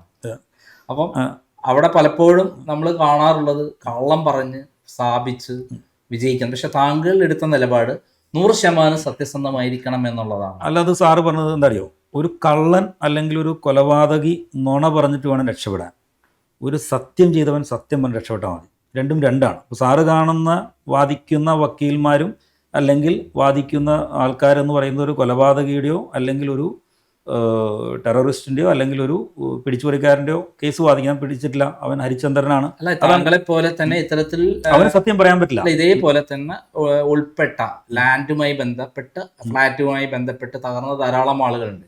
അവരെ കേസിലെയും എടുത്തു നോക്കിക്കഴിഞ്ഞാൽ അവർ പറഞ്ഞ ധാരാളം കള്ളത്തരങ്ങൾ എനിക്ക് അറിയുന്നത് കൊണ്ടാണ് ഞാൻ പറഞ്ഞത്. പക്ഷെ താങ്കൾ എടുത്ത സ്റ്റാൻഡ് ആണ് താങ്കളുടെ ക്യാരക്ടറും എന്ന് ഞാൻ വിശ്വസിക്കുന്നു. 100% അറിയോ, ഞാൻ എപ്പോഴും പറയാം, നമുക്ക് 3 രീതിയിൽ കൺവിൻസ് ചെയ്യാൻ പറ്റും. 1 ട്രൂത്ത് ആയിരിക്കണം, 2 സത്യമായിരിക്കണം, 3 ഒരു പ്രാവശ്യം കൺവിൻസ് ചെയ്ത ആളെ നമുക്ക് ഒന്നുകൂടി കൺവിൻസ് ചെയ്യാൻ പറ്റും. ഈ 3ഉം തമ്പ് റൂൾസാണ് മനസ്സിലായില്ലേ. അപ്പോൾ അതേപോലെ നമ്മൾ കൺവിൻസ്ഡ് ആവണമെങ്കിൽ സത്യമായിരിക്കണം, അല്ലെങ്കിൽ നമ്മുടെ ഉള്ളിൽ വേറെ നുണ പറയേണ്ടി വരും. നമുക്ക് ഒരിക്കലും ഇത്രയും 10,000 പേരൊക്കെ വരും, ഒരു നുണയ്ക്ക് 10 നുണ പറയണം, 10 നുണയ്ക്ക് 100 നുണ. 1000 കേസ് ആകുമ്പോൾ 10,000 നുണ പറയേണ്ടി വരും. അതിനുള്ള കപ്പാസിറ്റി ഒന്നും നമ്മുടെ ബ്രെയിനില്ല. ഒരു നുണ പറയാനുള്ള കപ്പാസിറ്റി പോലുമില്ല, പിന്നെ 1000 നുണ ഒന്നും ചിന്തിക്കാൻ പറ്റില്ല. അപ്പോൾ fortunately that decision was good. അപ്പോൾ ഒരു പോലീസ് ഓഫീസർ ഒരു സ്റ്റേറ്റ്മെൻറ്റ് പറഞ്ഞാൽ എനിക്ക് ഇപ്പോൾ ഓർമ്മയുണ്ട്. എന്നെ വിളിച്ച് ചോദിക്കും, സാജിനോട് ചോദിക്കും. ഇപ്പോൾ 2 പേരുടെയും കറക്റ്റാണ്, കാര്യം സത്യമാണ്. അപ്പോൾ അദ്ദേഹം പുറത്തൊരു പോലീസുകാരോട് പറഞ്ഞാൽ എൻ്റെ ഒരാൾ കേട്ടാണ്, ഇവർ ഈ 30 ദിവസം മാറി നിന്നപ്പോൾ നുണ പറയേണ്ടത് എങ്ങനെയാണെന്ന് പ്രാക്ടീസ് ചെയ്തു തന്നു. പിന്നീട് അദ്ദേഹത്തിന് ഞാൻ പറഞ്ഞു, സാർ അതല്ല സത്യമാണ്. അത് അവർക്ക് മനസ്സിലായി. കാരണം എത്ര പ്രോജക്റ്റ് ഉണ്ട്, 10-20 പ്രോജക്റ്റ്, എല്ലാം നമ്മൾ ഫാക്സ് പറഞ്ഞു കഴിഞ്ഞാൽ നമ്മളൊന്നിനും പേടിക്കേണ്ട ആവശ്യമില്ല. അതാണ് താങ്കൾ ലോകത്തിന് നൽകുന്ന സന്ദേശം. നമ്മൾ ചെയ്യുന്നത് സത്യസന്ധമാണെങ്കിൽ അപകടത്തിൽപ്പെട്ടാൽ നമുക്ക് രക്ഷപ്പെട്ടു 100%. അങ്ങനെ താങ്കൾ എങ്ങനെ ഈ കേസുകളെല്ലാം ക്ലിയർ ചെയ്ത് പോകുന്നു? പണി തീർത്ത ആൾക്കാർ താമസിക്കുന്നുണ്ട്, പിന്നെ കേസിന് വാലിഡിറ്റി ഇല്ലല്ലോ. അതായത് താങ്കൾ മുഴുവൻ പണി എങ്ങനെ 2 പേര് അകത്താവുമ്പോൾ താങ്കൾക്ക് എങ്ങനെ? അല്ല, നമ്മൾ താങ്കൾ ഓഫീസ് റെയ്ഡ് ഒക്കെ ചെയ്തല്ലോ. അല്ല, 127 ദിവസം ഞങ്ങൾ പുറത്തിറങ്ങി. കോംപ്രമൈസ് സ്കീം നമ്മൾ സാങ്ഷൻ ആയതിനു ശേഷം നമ്മൾ അസോസിയേഷനുമായിട്ട് ഡിസ്കസ് ചെയ്ത് കിട്ടാനുള്ള കാശെല്ലാം അസോസിയേഷൻ്റെ അക്കൗണ്ടിലേക്ക് ഡെപ്പോസിറ്റ് ചെയ്ത് ഞങ്ങളുടെ വീക്കെൻഡ് ആയിട്ടുള്ള സ്പേസ് എല്ലാം കോൺട്രാക്ടർക്ക് കൊടുത്ത് അവർ മോണിറ്റർ ചെയ്ത് അത് തീർത്ത് ഇപ്പോൾ അവർ താമസിക്കുന്നുണ്ട്. അന്ന് ഞാൻ 15 ലക്ഷം കൊടുത്ത ഫ്ലാറ്റിൽ നിന്ന് 70 ലക്ഷം വിലയുണ്ട്. ഏകദേശം 1000 പേരും ആ കേസ് ആ പൈറ്റീഷൻ കൊടുത്ത ആൾക്കാർ താമസിക്കുന്നുണ്ട്. അതായത് 20 ലക്ഷത്തിന് അന്ന് കൊടുത്ത ഫ്ലാറ്റ് 70 ലക്ഷമുണ്ട്, 70-80 ഒക്കെ ഉണ്ട്. അപ്പോൾ 4 ഇരട്ടി ഉണ്ട്. അപ്പൊ താങ്കളുടെ അസറ്റിന്റെ വാല്യൂം ആവറേജ് ഒരു 700 കോടിയുടെ അടുത്ത് വരുന്നുണ്ടെന്ന് അർത്ഥം. അത് എന്താ കാര്യം വെച്ചാൽ, ഒരു പ്രോബ്ലം വരുമ്പോൾ ഒരാളുടെ അസറ്റിന് വാല്യൂ കുറവാണ്, താമസിക്കുന്ന അസറ്റിന് വാല്യൂ കൂടുതലുണ്ട്. ഇപ്പോൾ എൻ്റെ അസറ്റ് തന്നെ ഇപ്പോൾ ഒരു നാട്ടിലേറ്റവും പ്രോമിനൻ്റ് ആയിട്ടൊരു ബിസിനസ്സുകാരൻ വിൽക്കുമ്പോൾ, ഇപ്പോൾ ലുലു ഗ്രൂപ്പ് ഒരു ലാൻഡ് വിൽക്കുന്നതും ആപ്പിളിലെ ലാൻഡ് വിൽക്കുന്നതും ആനയും ആടിൻ്റെ വ്യത്യാസമുണ്ട്. അതായത് ലീഗൽ പോലും ചെക്ക് ചെയ്യില്ല ലുലു ഗ്രൂപ്പ് ആകുമ്പോൾ, കാരണം അത്രയും ക്രെഡിബിൾ ആയിട്ടാണ്. നമ്മുടെ പക്കയാണെന്നുണ്ടെങ്കിലും എല്ലാം ചെക്ക് ചെയ്താലും ഒരു ഡൗട്ട് പറയും. അപ്പോൾ അതുകൊണ്ട് ഇപ്പോൾ യൂസഫ് അലി സാർ വിൽക്കുന്ന ഒരു പ്രോപ്പർട്ടിയുടെ പകുതി വില പോലും എൻ്റെ വിലയ്ക്ക് കിട്ടില്ല. അതുകൊണ്ടാണ് ഞാൻ 350 കോടി എന്ന് പറഞ്ഞത്. താങ്കളുടെ ജയിൽ ജീവിതം എവിടെ നിന്ന് തുടങ്ങുന്നു, ഏതൊക്കെ ജയിലിൽ പോയി, അവിടുത്തെ അനുഭവം? സാർ, അത് ഞാൻ ഒന്നാമത്തിൽ അത് കേട്ടുകൊണ്ടൊരു കേൾക്കുന്ന ആൾക്കോ പറയുന്ന ആൾക്കോ ഒരു സുഖമുള്ള കാര്യമില്ല. ഞാൻ 5 ജയിലിൽ കിടന്നു. ഞാൻ ആ ചോദിച്ചതിന് ഒരു കാര്യമുണ്ട്. കാരണം പല ആളുകളും ജയിലിൽ പോയാൽ പക്ക ക്രിമിനൽ ആയിട്ടാണ് ഇറങ്ങി വരാറുള്ളത്. ഞാൻ ജയിലിൽ കിടന്ന അതിന്റെ റീസൺ എന്താണെന്ന് വെച്ചാൽ, എൻ്റെ അച്ഛൻ്റെ പേര് കെ ഗോവിന്ദൻ നായർ എന്നാണ്. അപ്പോൾ അതുകൊണ്ട് നമ്മുടെ തോട്ട് പ്രോസസ് ടോട്ടലി. താങ്കൾ അച്ഛനെ കുറിച്ചിട്ട് ഇടയ്ക്കിടയ്ക്ക് പറയാം, അച്ഛനെ കുറിച്ചുള്ള ഒന്ന് പറയാമോ? താങ്കൾ തീർച്ചയായിട്ടും അച്ഛനെ ഭയങ്കരമായിട്ട് മനസ്സിൽ കൊണ്ടു നടക്കുന്നുണ്ട്, മാതൃകയായി സൂക്ഷിക്കുന്നുണ്ട് എന്നാണ് എൻ്റെ മനസ്സിൽ കൊണ്ട് പറയുന്നത്. അതിന്റെ കാര്യത്തിൽ അച്ഛൻ 8th സ്റ്റാൻഡേർഡ് ഉള്ളൂ, ഒരു 8ാം ക്ലാസ് ക്വാളിഫിക്കേഷൻ ഉള്ള ആളാണ്. അത് തുറന്നു പറയുന്നത് താങ്കൾക്ക് മടിയില്ല. എന്താ കാര്യം എന്ന് വെച്ചാൽ, എൻ്റെ ബ്രദർ ആണെങ്കിൽ MSc LLB HW, എൻ്റെ രണ്ടാമത്തെ ബ്രദർ ആണെങ്കിൽ MSc MBA. എത്ര പ്രദേശമായിരുന്നു? 2 ബ്രദേഴ്സ് ഇവിടെ ഉണ്ട്, നമ്മുടെ ഇല്ല, ആരുമില്ല. അപ്പോൾ ആ 8ാം ക്ലാസ് ക്വാളിഫിക്കേഷനുള്ള ഒരു അച്ഛൻ ഇങ്ങനത്തെ ഒരു ക്വാളിഫിക്കേഷൻ കൊടുക്കുക എന്ന് പറഞ്ഞാൽ ഹീസ് റിയൽ ജീനിയസ്. പിന്നെ അദ്ദേഹം എന്ന് പറഞ്ഞാൽ ബെസ്റ്റ് ഫാദറാണ്, ബെസ്റ്റ് ഹസ്ബൻഡാണ്, ബെസ്റ്റ് ഫാദർ ലോ ആണ്, ബെസ്റ്റ് ഗ്രാൻഡ് ഫാദറാണ്. ഇതാർക്കും ഡിസ്പ്യൂട്ടില്ല. ഇപ്പം എൻ്റെ ചേട്ടത്തിമാർക്കാണെങ്കിലും എൻ്റെ വൈഫിനാണെങ്കിലും എൻ്റെ അമ്മയ്ക്കാണെങ്കിലും എനിക്കാണെങ്കിലും ഒരു ഡിസ്പ്യൂട്ടില്ല. ഇപ്പോൾ നൈബേഴ്സിനാണെങ്കിലും ഈസ് ദ ബെസ്റ്റ് പേഴ്സൺ. അപ്പോൾ ഞങ്ങൾ ആലോചിക്കായിരുന്നു ഈ ഒരു തുച്ഛമായ ശമ്പളം കൊണ്ട് ഇങ്ങനത്തെ ഒരു എഡ്യൂക്കേഷൻ തരണമെന്നുണ്ടെങ്കിൽ എൻ്റെ ബുക്കിൽ ഞാൻ എഴുതിയിട്ടുണ്ട്, dedicated to Shri Mookambi Devi and my dad the complete man എന്ന് ഞാൻ എഴുതിയിട്ടുണ്ട്. നമ്മൾ ഓർക്കുന്ന ഏറ്റവും പ്രധാനപ്പെട്ട കാര്യം എന്താണ്? ഒരു ദിവസം ഞാനിങ്ങനെ ആപ്പിളൊക്കെ തുടങ്ങി വലിയ ലെവലിലായിരിക്കുന്ന സമയത്ത് ഞാൻ കാലത്ത് പുള്ളിയെടുത്ത് അമ്പലത്തിൽ പോയി. അപ്പോൾ അതിൻ്റെ സംഭവം പറയുന്നതിന് മുമ്പ് ഞാൻ വേറെ സ്റ്റോറി പറയാം. എൻ്റെ ഓഫീസിൽ അന്ന് മുരുകപ്പ ഗ്രൂപ്പിൻ്റെ, അതായത് പാരി വെയറിൻ്റെ ഒരു MD എന്നെ കാണാൻ വന്നു. അപ്പം അന്ന് 3 ബിൽഡേഴ്സിനാണ് അവാർഡ് കൊടുക്കുന്നത്. ഒന്ന് സ്കൈലേ, ഒന്ന് അബാദ്, ഒന്ന് ആപ്പിൾ ഡേ പ്രോപ്പർട്ടീസ്. അവരുടെ റോക്ക എന്ന് പറഞ്ഞ ബ്രാൻഡിൻ്റെ ഏറ്റവും കൂടുതൽ പർച്ചേസ് ചെയ്തേക്കുന്നത് ഞങ്ങളാണ്. അപ്പോൾ അദ്ദേഹം ഇങ്ങനെ പറഞ്ഞു, അവാർഡ് വൈകുന്നേരമാണ്, ലേമറിഡിയനിലാണ്, നിങ്ങൾക്ക് അവാർഡ് ഉണ്ട്, വരണമെന്ന് പറഞ്ഞു. ഷെയ്ക്കിൻ്റെ ഒന്ന് പുള്ളി പോയി. ആ ഡോർ തുറക്കാൻ മുമ്പ് ഞാൻ പറഞ്ഞു, സാറേ ഡെഫിനറ്റായിട്ട് ഞാൻ വരുമെന്ന് പറഞ്ഞു. അപ്പോൾ അദ്ദേഹം എന്ത് പറ്റി ചോദിച്ചു, എനിക്ക് നിങ്ങളുടെ കമ്പനിയോടും ബ്രാൻഡിനോടും ഒരു അറ്റാച്ച്മെൻ്റ് ഉണ്ടെന്നു. അപ്പോൾ പുള്ളി ചോദിച്ചു, അതെന്താണെന്ന് ചോദിച്ചു. അപ്പോൾ ഞാൻ പറഞ്ഞു, സാറേ ഒരു 40 years ബാക്ക് നിങ്ങളുടെ കമ്പനിയുടെ MD ഉണ്ടായിരുന്നു, അദ്ദേഹത്തിൻ്റെ പേര് പാർത്ഥസാരഥി എന്നാണ്. അപ്പോൾ പുള്ളി പറഞ്ഞു, may be I do not know. അപ്പോൾ ആ MDയുടെ ഡ്രൈവറായിരുന്നു എൻ്റെ അച്ഛൻ. 40 വർഷം കൊണ്ട് ആ ഡ്രൈവറുടെ മോന് ഒരു അവാർഡ് തരാൻ വേണ്ടി MD വരിക എന്ന് പറഞ്ഞാൽ, അപ്പോൾ ഇത് ഞാൻ കാലത്ത് അച്ഛനോട് ഇങ്ങനെ പറഞ്ഞപ്പോൾ അച്ഛൻ ചോദിച്ചു, അപ്പോൾ നീ എന്താ പറയാൻ പോണെന്ന് ചോദിച്ചു. പറഞ്ഞു, അച്ഛൻ ഡ്രൈവറായിരുന്നുള്ളൂ ചോദിച്ചു. അപ്പോൾ ഞാൻ പറഞ്ഞു, അപ്പോൾ അച്ഛൻ ചോദിച്ചു, അത് നിനക്കൊരു കുറച്ചിലല്ലേ ചോദിച്ചു. ഞാൻ പറഞ്ഞു, ആ 8ാം ക്ലാസ് ക്വാളിഫിക്കേഷനായിട്ട് ഡ്രൈവറായിട്ട് അച്ഛനന്ന് ഓടിച്ചിരുന്നത് പ്രീമിയർ പത്മിനിയാണ്. ഇപ്പം നമ്മൾ പോകുന്നത് ബെൻസിലാണ്. അതിൻ്റെ MD കാണാൻ വരുന്നത് എനിക്ക് അവാർഡ് തരാനാണ്. അച്ഛൻ്റെ മക്കളെല്ലാം വെൽ എഡ്യൂക്കേറ്റഡ് ആണ്. അപ്പോൾ അത് അച്ഛന് ഭയങ്കര ക്രെഡിറ്റാണ്, എനിക്ക് അതിനേക്കാളും ക്രെഡിറ്റ് ആകുന്നു. അപ്പോൾ അതൊരു നോർമലി ആൾക്കാരങ്ങനെ പറയാനൊരു മടിക്കുമെന്നാണ് അച്ഛൻ തെറ്റിദ്ധരിച്ചത്. പക്ഷേ നോർമൽ അല്ലല്ലോ, നമ്മൾ അച്ഛൻ്റെ ആ ഒരു ബ്രീഡ് നമുക്ക് കിട്ടിയിട്ടുണ്ടല്ലോ. അതൊരു one of the good incident ആണ്.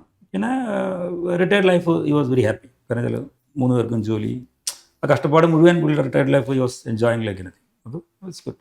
ഓക്കെ, എന്നാൽ ജയിലിലേക്ക് തന്നെ തുടങ്ങാം. ജയിലിൽ പോയിട്ട് താങ്കൾ, സാധാരണ ഞാൻ പറയുന്നത്, പലരും കുറ്റവാളികളല്ലാത്ത ആളുകൾ പോലും കുറ്റവാളികളെ ഇറങ്ങി വരുന്ന സാഹചര്യം എന്നാണ്. താങ്കൾക്കുണ്ടായ അനുഭവം ബ്രീഫായിട്ട് പറയാം. സാർ, നമ്മുടെ മൈൻഡ് സെറ്റാണ്. അതായത് എങ്ങനെ വരണം, എങ്ങനെ ആവണമെന്ന് നമുക്ക് ക്ലിയർ ടാർഗറ്റ് ഉണ്ട്. അതായത് എന്തു വന്നാലും ഈ ആപ്പിൾ ഡേ പ്രോപ്പർട്ടീസ് എന്ന് പറഞ്ഞ് 16 കോടി സ്പെൻഡ് ചെയ്തേക്കണ brand, most vibrant brand in Kerala and south ഇന്ത്യയിൽ വരെ നോട്ടബിൾ ആയിരുന്നു.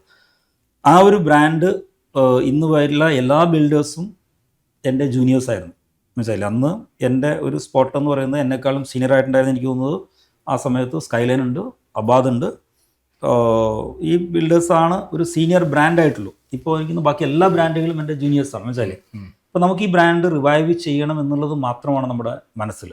അപ്പോൾ അവിടെ നമുക്ക് ഒരു ക്രിമിനലിൻ്റെ അല്ലെങ്കിൽ ഒരു ക്രിമിനൽ കോളേജിലേക്ക് പോകുമ്പോൾ അവിടുത്തെ ഒരു അറ്റ്മോസ്ഫിയറിലേക്ക് ഇൻവോൾവ് ആയിക്കഴിഞ്ഞാൽ അവിടെ ഇഷ്ടംപോലെ ഓഫേഴ്സ് നമുക്ക് കിട്ടും, ഇഷ്ടംപോലെ എന്താ പറയുക ഐഡിയകൾ കിട്ടും. അവിടെ ആരൊക്കെ പ്രമുഖ ക്രിമിനൽസിനെ ആരൊക്കെ പരിചയപ്പെട്ടു? അല്ല, അത് ഞാൻ പേര് പറയാൻ താല്പര്യമുള്ളൂ.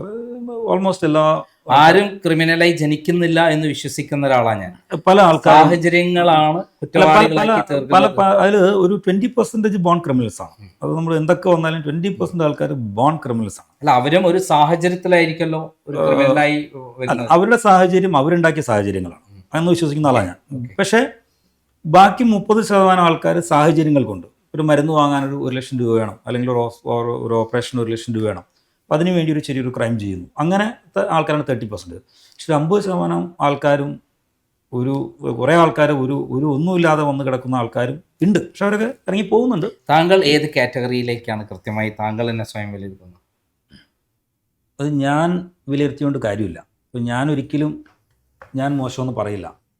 അപ്പോൾ ഞാൻ ജെന്യൂൻ ആയതുകൊണ്ടാണ് എനിക്കിപ്പോൾ ഇങ്ങനെ ഇരിക്കാൻ പറ്റുന്നത്. അതാണ് എൻ്റെ ചോദ്യം. ഞാൻ ജെന്യൂൻ ആയതുകൊണ്ടാണ് ഞാനിങ്ങനെ ഇരിക്കുന്നതും ഞാനിങ്ങനെ സംസാരിക്കുന്നതും എൻ്റെ കോൺഫിഡൻസ് ലെവലിന് ഒരു 0.00001% പോലും കുറവ് വരാതെ. അതായത് താങ്കൾ കൊണ്ടുവന്ന ആശയങ്ങൾ സത്യസന്ധമാണ്, ആ ആശയങ്ങൾ പ്രാവർത്തികമാക്കിയതും സത്യസന്ധമാണ്. അത് ഏത് ജയിലിൽ ഇട്ടാലും എവിടെ കൊണ്ടുതാക്കിയാലും താങ്കൾ അത് മാറ്റാൻ കഴിയില്ല. ഉറച്ച വിശ്വാസമാണ് താങ്കളിൽ. കാരണം താങ്കൾ ജനങ്ങൾക്ക് കൊടുത്ത സർവീസ്, താങ്കൾ കൊടുത്ത പ്രോഡക്റ്റ്, ഇതെല്ലാം സത്യസന്ധമാണ്. 100%. അപ്പോൾ അതുകൊണ്ട് ജയിലിൽ പോയി കഴിഞ്ഞാൽ താങ്കളുടെ മനസ്സ് അത് സത്യസന്ധമായിട്ടാണ് താങ്കൾ വരുന്നത്. അതൊന്ന് കിട്ടിയ കുറേ അനുഭവങ്ങളാണ് താങ്കളെ മാറ്റിയെടുത്തത്? എന്തൊക്കെ പാലിക്കേണ്ടതുണ്ട്, എന്തൊക്കെ ഇനി അറിയേണ്ടതുണ്ട് ഇത്തരം ബിസിനസ്സിലേക്ക് പോകുമ്പോൾ നമ്മൾ ശ്രദ്ധിക്കേണ്ടത് ആണ് അവിടുന്ന് അല്ല, ബിസിനസ്സിൽ നമ്മളിപ്പോൾ MBA പഠിച്ചുകൊണ്ടോ BBA പഠിച്ചുകൊണ്ടോ പ്രാക്ടിക്കൽ ആയിട്ടുള്ള, അതായത് എൻ്റെ ഒരു ഫ്രണ്ട് പണ്ട് പറഞ്ഞൊരു എക്സാമ്പിൾ ഓർക്കുന്നത്, അതായത് ഒരു തിയറിയും പ്രാക്ടിക്കലും നമ്മൾ വ്യത്യാസം എന്ന് വെച്ചാൽ, ഇപ്പോൾ ഒരു കുളം ഒരു 10 അടി നീളമുണ്ട്, നടുവിൽ 6 അടിയാണ്, ബാക്കി എല്ലായിടത്തും 4 അടിയേ ഉള്ളൂ. അപ്പോൾ 5 അടി പൊക്കമുള്ള ഒരാൾ ഇത് ക്രോസ് ചെയ്താൽ റിസ്ക് ഉണ്ടോ? ഒരു തിയറിയോട് ചോദിച്ചപ്പോൾ ആൾ പറഞ്ഞു ഇത്രയും ലെങ്ത് ആണെങ്കിൽ divide by so and so you are safe, പോകാം. പ്രാക്ടിക്കൽ ആൾ പറഞ്ഞു പോകാം, പക്ഷേ നീ ആ 6ാമത്തെ അടി എത്തുമ്പോൾ അപ്പുറത്തേക്ക് എങ്ങനെ കിടക്കുന്നുള്ളത് എനിക്കൊരു ക്ലാരിറ്റി വേണം. കാരണം ഹീസ് ഓൺലി 5 feet. അതാണ് പ്രാക്ടിക്കൽ എക്സ്പീരിയൻസ്. തിയറി വെച്ചുകൊണ്ട് നമുക്കൊരിക്കലും ബിസിനസ് ചെയ്യാൻ പറ്റില്ല. നമുക്ക് അടികളും വീഴ്ചകളും പ്രാക്ടിക്കൽ എക്സ്പീരിയൻസും കിട്ടി പഴകി തന്നെയാണ് ബിസിനസ്സുകാരനാവുള്ളൂ. അതായത് താങ്കൾക്ക് കിട്ടിയ എക്സ്പീരിയൻസ് അത് വില കൊടുത്താൽ, പൈസ കൊടുത്താൽ കിട്ടാത്ത എക്സ്പീരിയൻസ് അത് കിട്ടില്ല. അത് ജയിലിൽ പോവാന്ന് പറയുന്നതും അതുപോലെ അനുഭവങ്ങളും പിന്നെ ഉരുത്തിരിഞ്ഞു വന്ന എക്സ്പീരിയൻസും പിന്നെ അത് റിവൈവ് ചെയ്യാൻ വേണ്ടി നമ്മൾ ചെയ്യുന്ന ബുദ്ധിമുട്ടുകളും നമ്മുടെ ബോഡി ലാംഗ്വേജ്, നമ്മുടെ കോൺഫിഡൻസ് ലെവൽ, നമ്മുടെ ഫാമിലി, നമ്മുടെ ഫ്രണ്ട്സ് ഒക്കെ മെയിൻറ്റെയിൻ ചെയ്യുക, അതൊക്കെ നോട്ട് ഈസി. അതായത് താങ്കൾ അകത്ത് പോയ ആള് അകത്ത് പോകുമ്പോൾ താങ്കൾ ഒരു ഫ്രീ ആയിട്ടുള്ള, എല്ലാവരും അംഗീകരിക്കപ്പെട്ട ആളായിരുന്നു. പുറത്തു വരുമ്പോൾ എല്ലാവരും കണ്ണോണ്ട് കാണുന്നത് ഒരു കള്ളൻ അല്ലെ തട്ടിപ്പുകാരൻ. പിന്നെ മാത്രമല്ല നമ്മളുടെ ആബ്സെൻസ് ബെനിഫിറ്റ് ആക്കിക്കണ കുറേ ആൾക്കാരുണ്ട്. ഇപ്പം എൻ്റെ കോർപ്പറേറ്റ് ഓഫീസാണ് പാലാരിവട്ടത്തുള്ള ആപ്പിൾ ടവർ. അത് അന്നത്തെ കാലത്ത് ഒരു 1.25 കോടി രൂപ ക്ലാഡിങ് ഞാൻ ചെയ്തിട്ടുണ്ടായിരുന്നു. അപ്പോൾ ഞാൻ സാറിന് അതിൻ്റെ ഫോട്ടോ കാണിച്ചു തരാം. അത് ആ സമയത്ത് ബൈപ്പാസിലെ one of the best building ആയിരുന്നു. ഞാൻ ജുഡീഷ്യൽ കസ്റ്റഡിയിൽ പോയി തിരിച്ചു വന്നു കഴിഞ്ഞപ്പോൾ ആ ക്ലാഡിങ് എല്ലാം അവിടുത്തെ ഒരു വ്യക്തി എടുത്ത് വിറ്റ് 15 ലക്ഷം രൂപ ഉണ്ടാക്കി. ചോദിക്കാനും പറയാൻ ആരുമില്ല. അപ്പോൾ അതേപോലെ നമ്മുടെ പ്രോപ്പർട്ടികൾ അതിക്രമിച്ച് വാടക കൊടുത്തുകളും അങ്ങനെ ഇഷ്ടംപോലെ ബെനിഫിറ്റ് കിട്ടുന്നവർക്ക് നമ്മൾ റിവൈവ് ചെയ്യാന്ന് പറയുമ്പോൾ അത് ഉൾക്കൊള്ളാൻ കഴിയില്ല. താങ്കൾക്ക് 1000-ഓളം കേസുകളാണ് ഉണ്ടായിരുന്നത്. 1000-ഓളം പരാതികളും 155-ഓളം കേസുകളുണ്ട്. ഇപ്പോൾ അതിന്റെ പൊസിഷൻ എന്താണ്? എത്ര കേസുകൾ? ഇനി നമുക്കൊരു 28 കേസ് കൂടി നമുക്ക് പെൻഡിങ് ഉണ്ട്. എത്ര പരാതികൾ? അല്ല, പരാതികളൊക്കെ 28 കേസുകളാണ് നമുക്ക് പെൻഡിങ് ഉള്ളത്. 28 കേസിൽ എനിക്ക് തോന്നുന്നത് ഏകദേശം ഒരു 25-ഓളം കേസുകളും ആ കസ്റ്റമേഴ്സ് ആപ്പിളിഡയുടെ ഫ്ലാറ്റിൽ താമസിക്കുന്നവരാണ്. അപ്പോൾ അവരുടെ കംപ്ലൈൻ്റ് എന്ന് പറഞ്ഞാൽ പറഞ്ഞ സമയത്ത് പണി പൂർത്തീകരിച്ചിട്ടില്ല, അത്ര മാത്രമേ ഉള്ളൂ. ബാക്കിയെല്ലാം പൂർത്തീകരിച്ചു. പിന്നെ 1-2 കേസുകൾ നമ്മൾ ലോൺ ക്ലോസ് ചെയ്യാത്തതൊക്കെ ഉണ്ട്.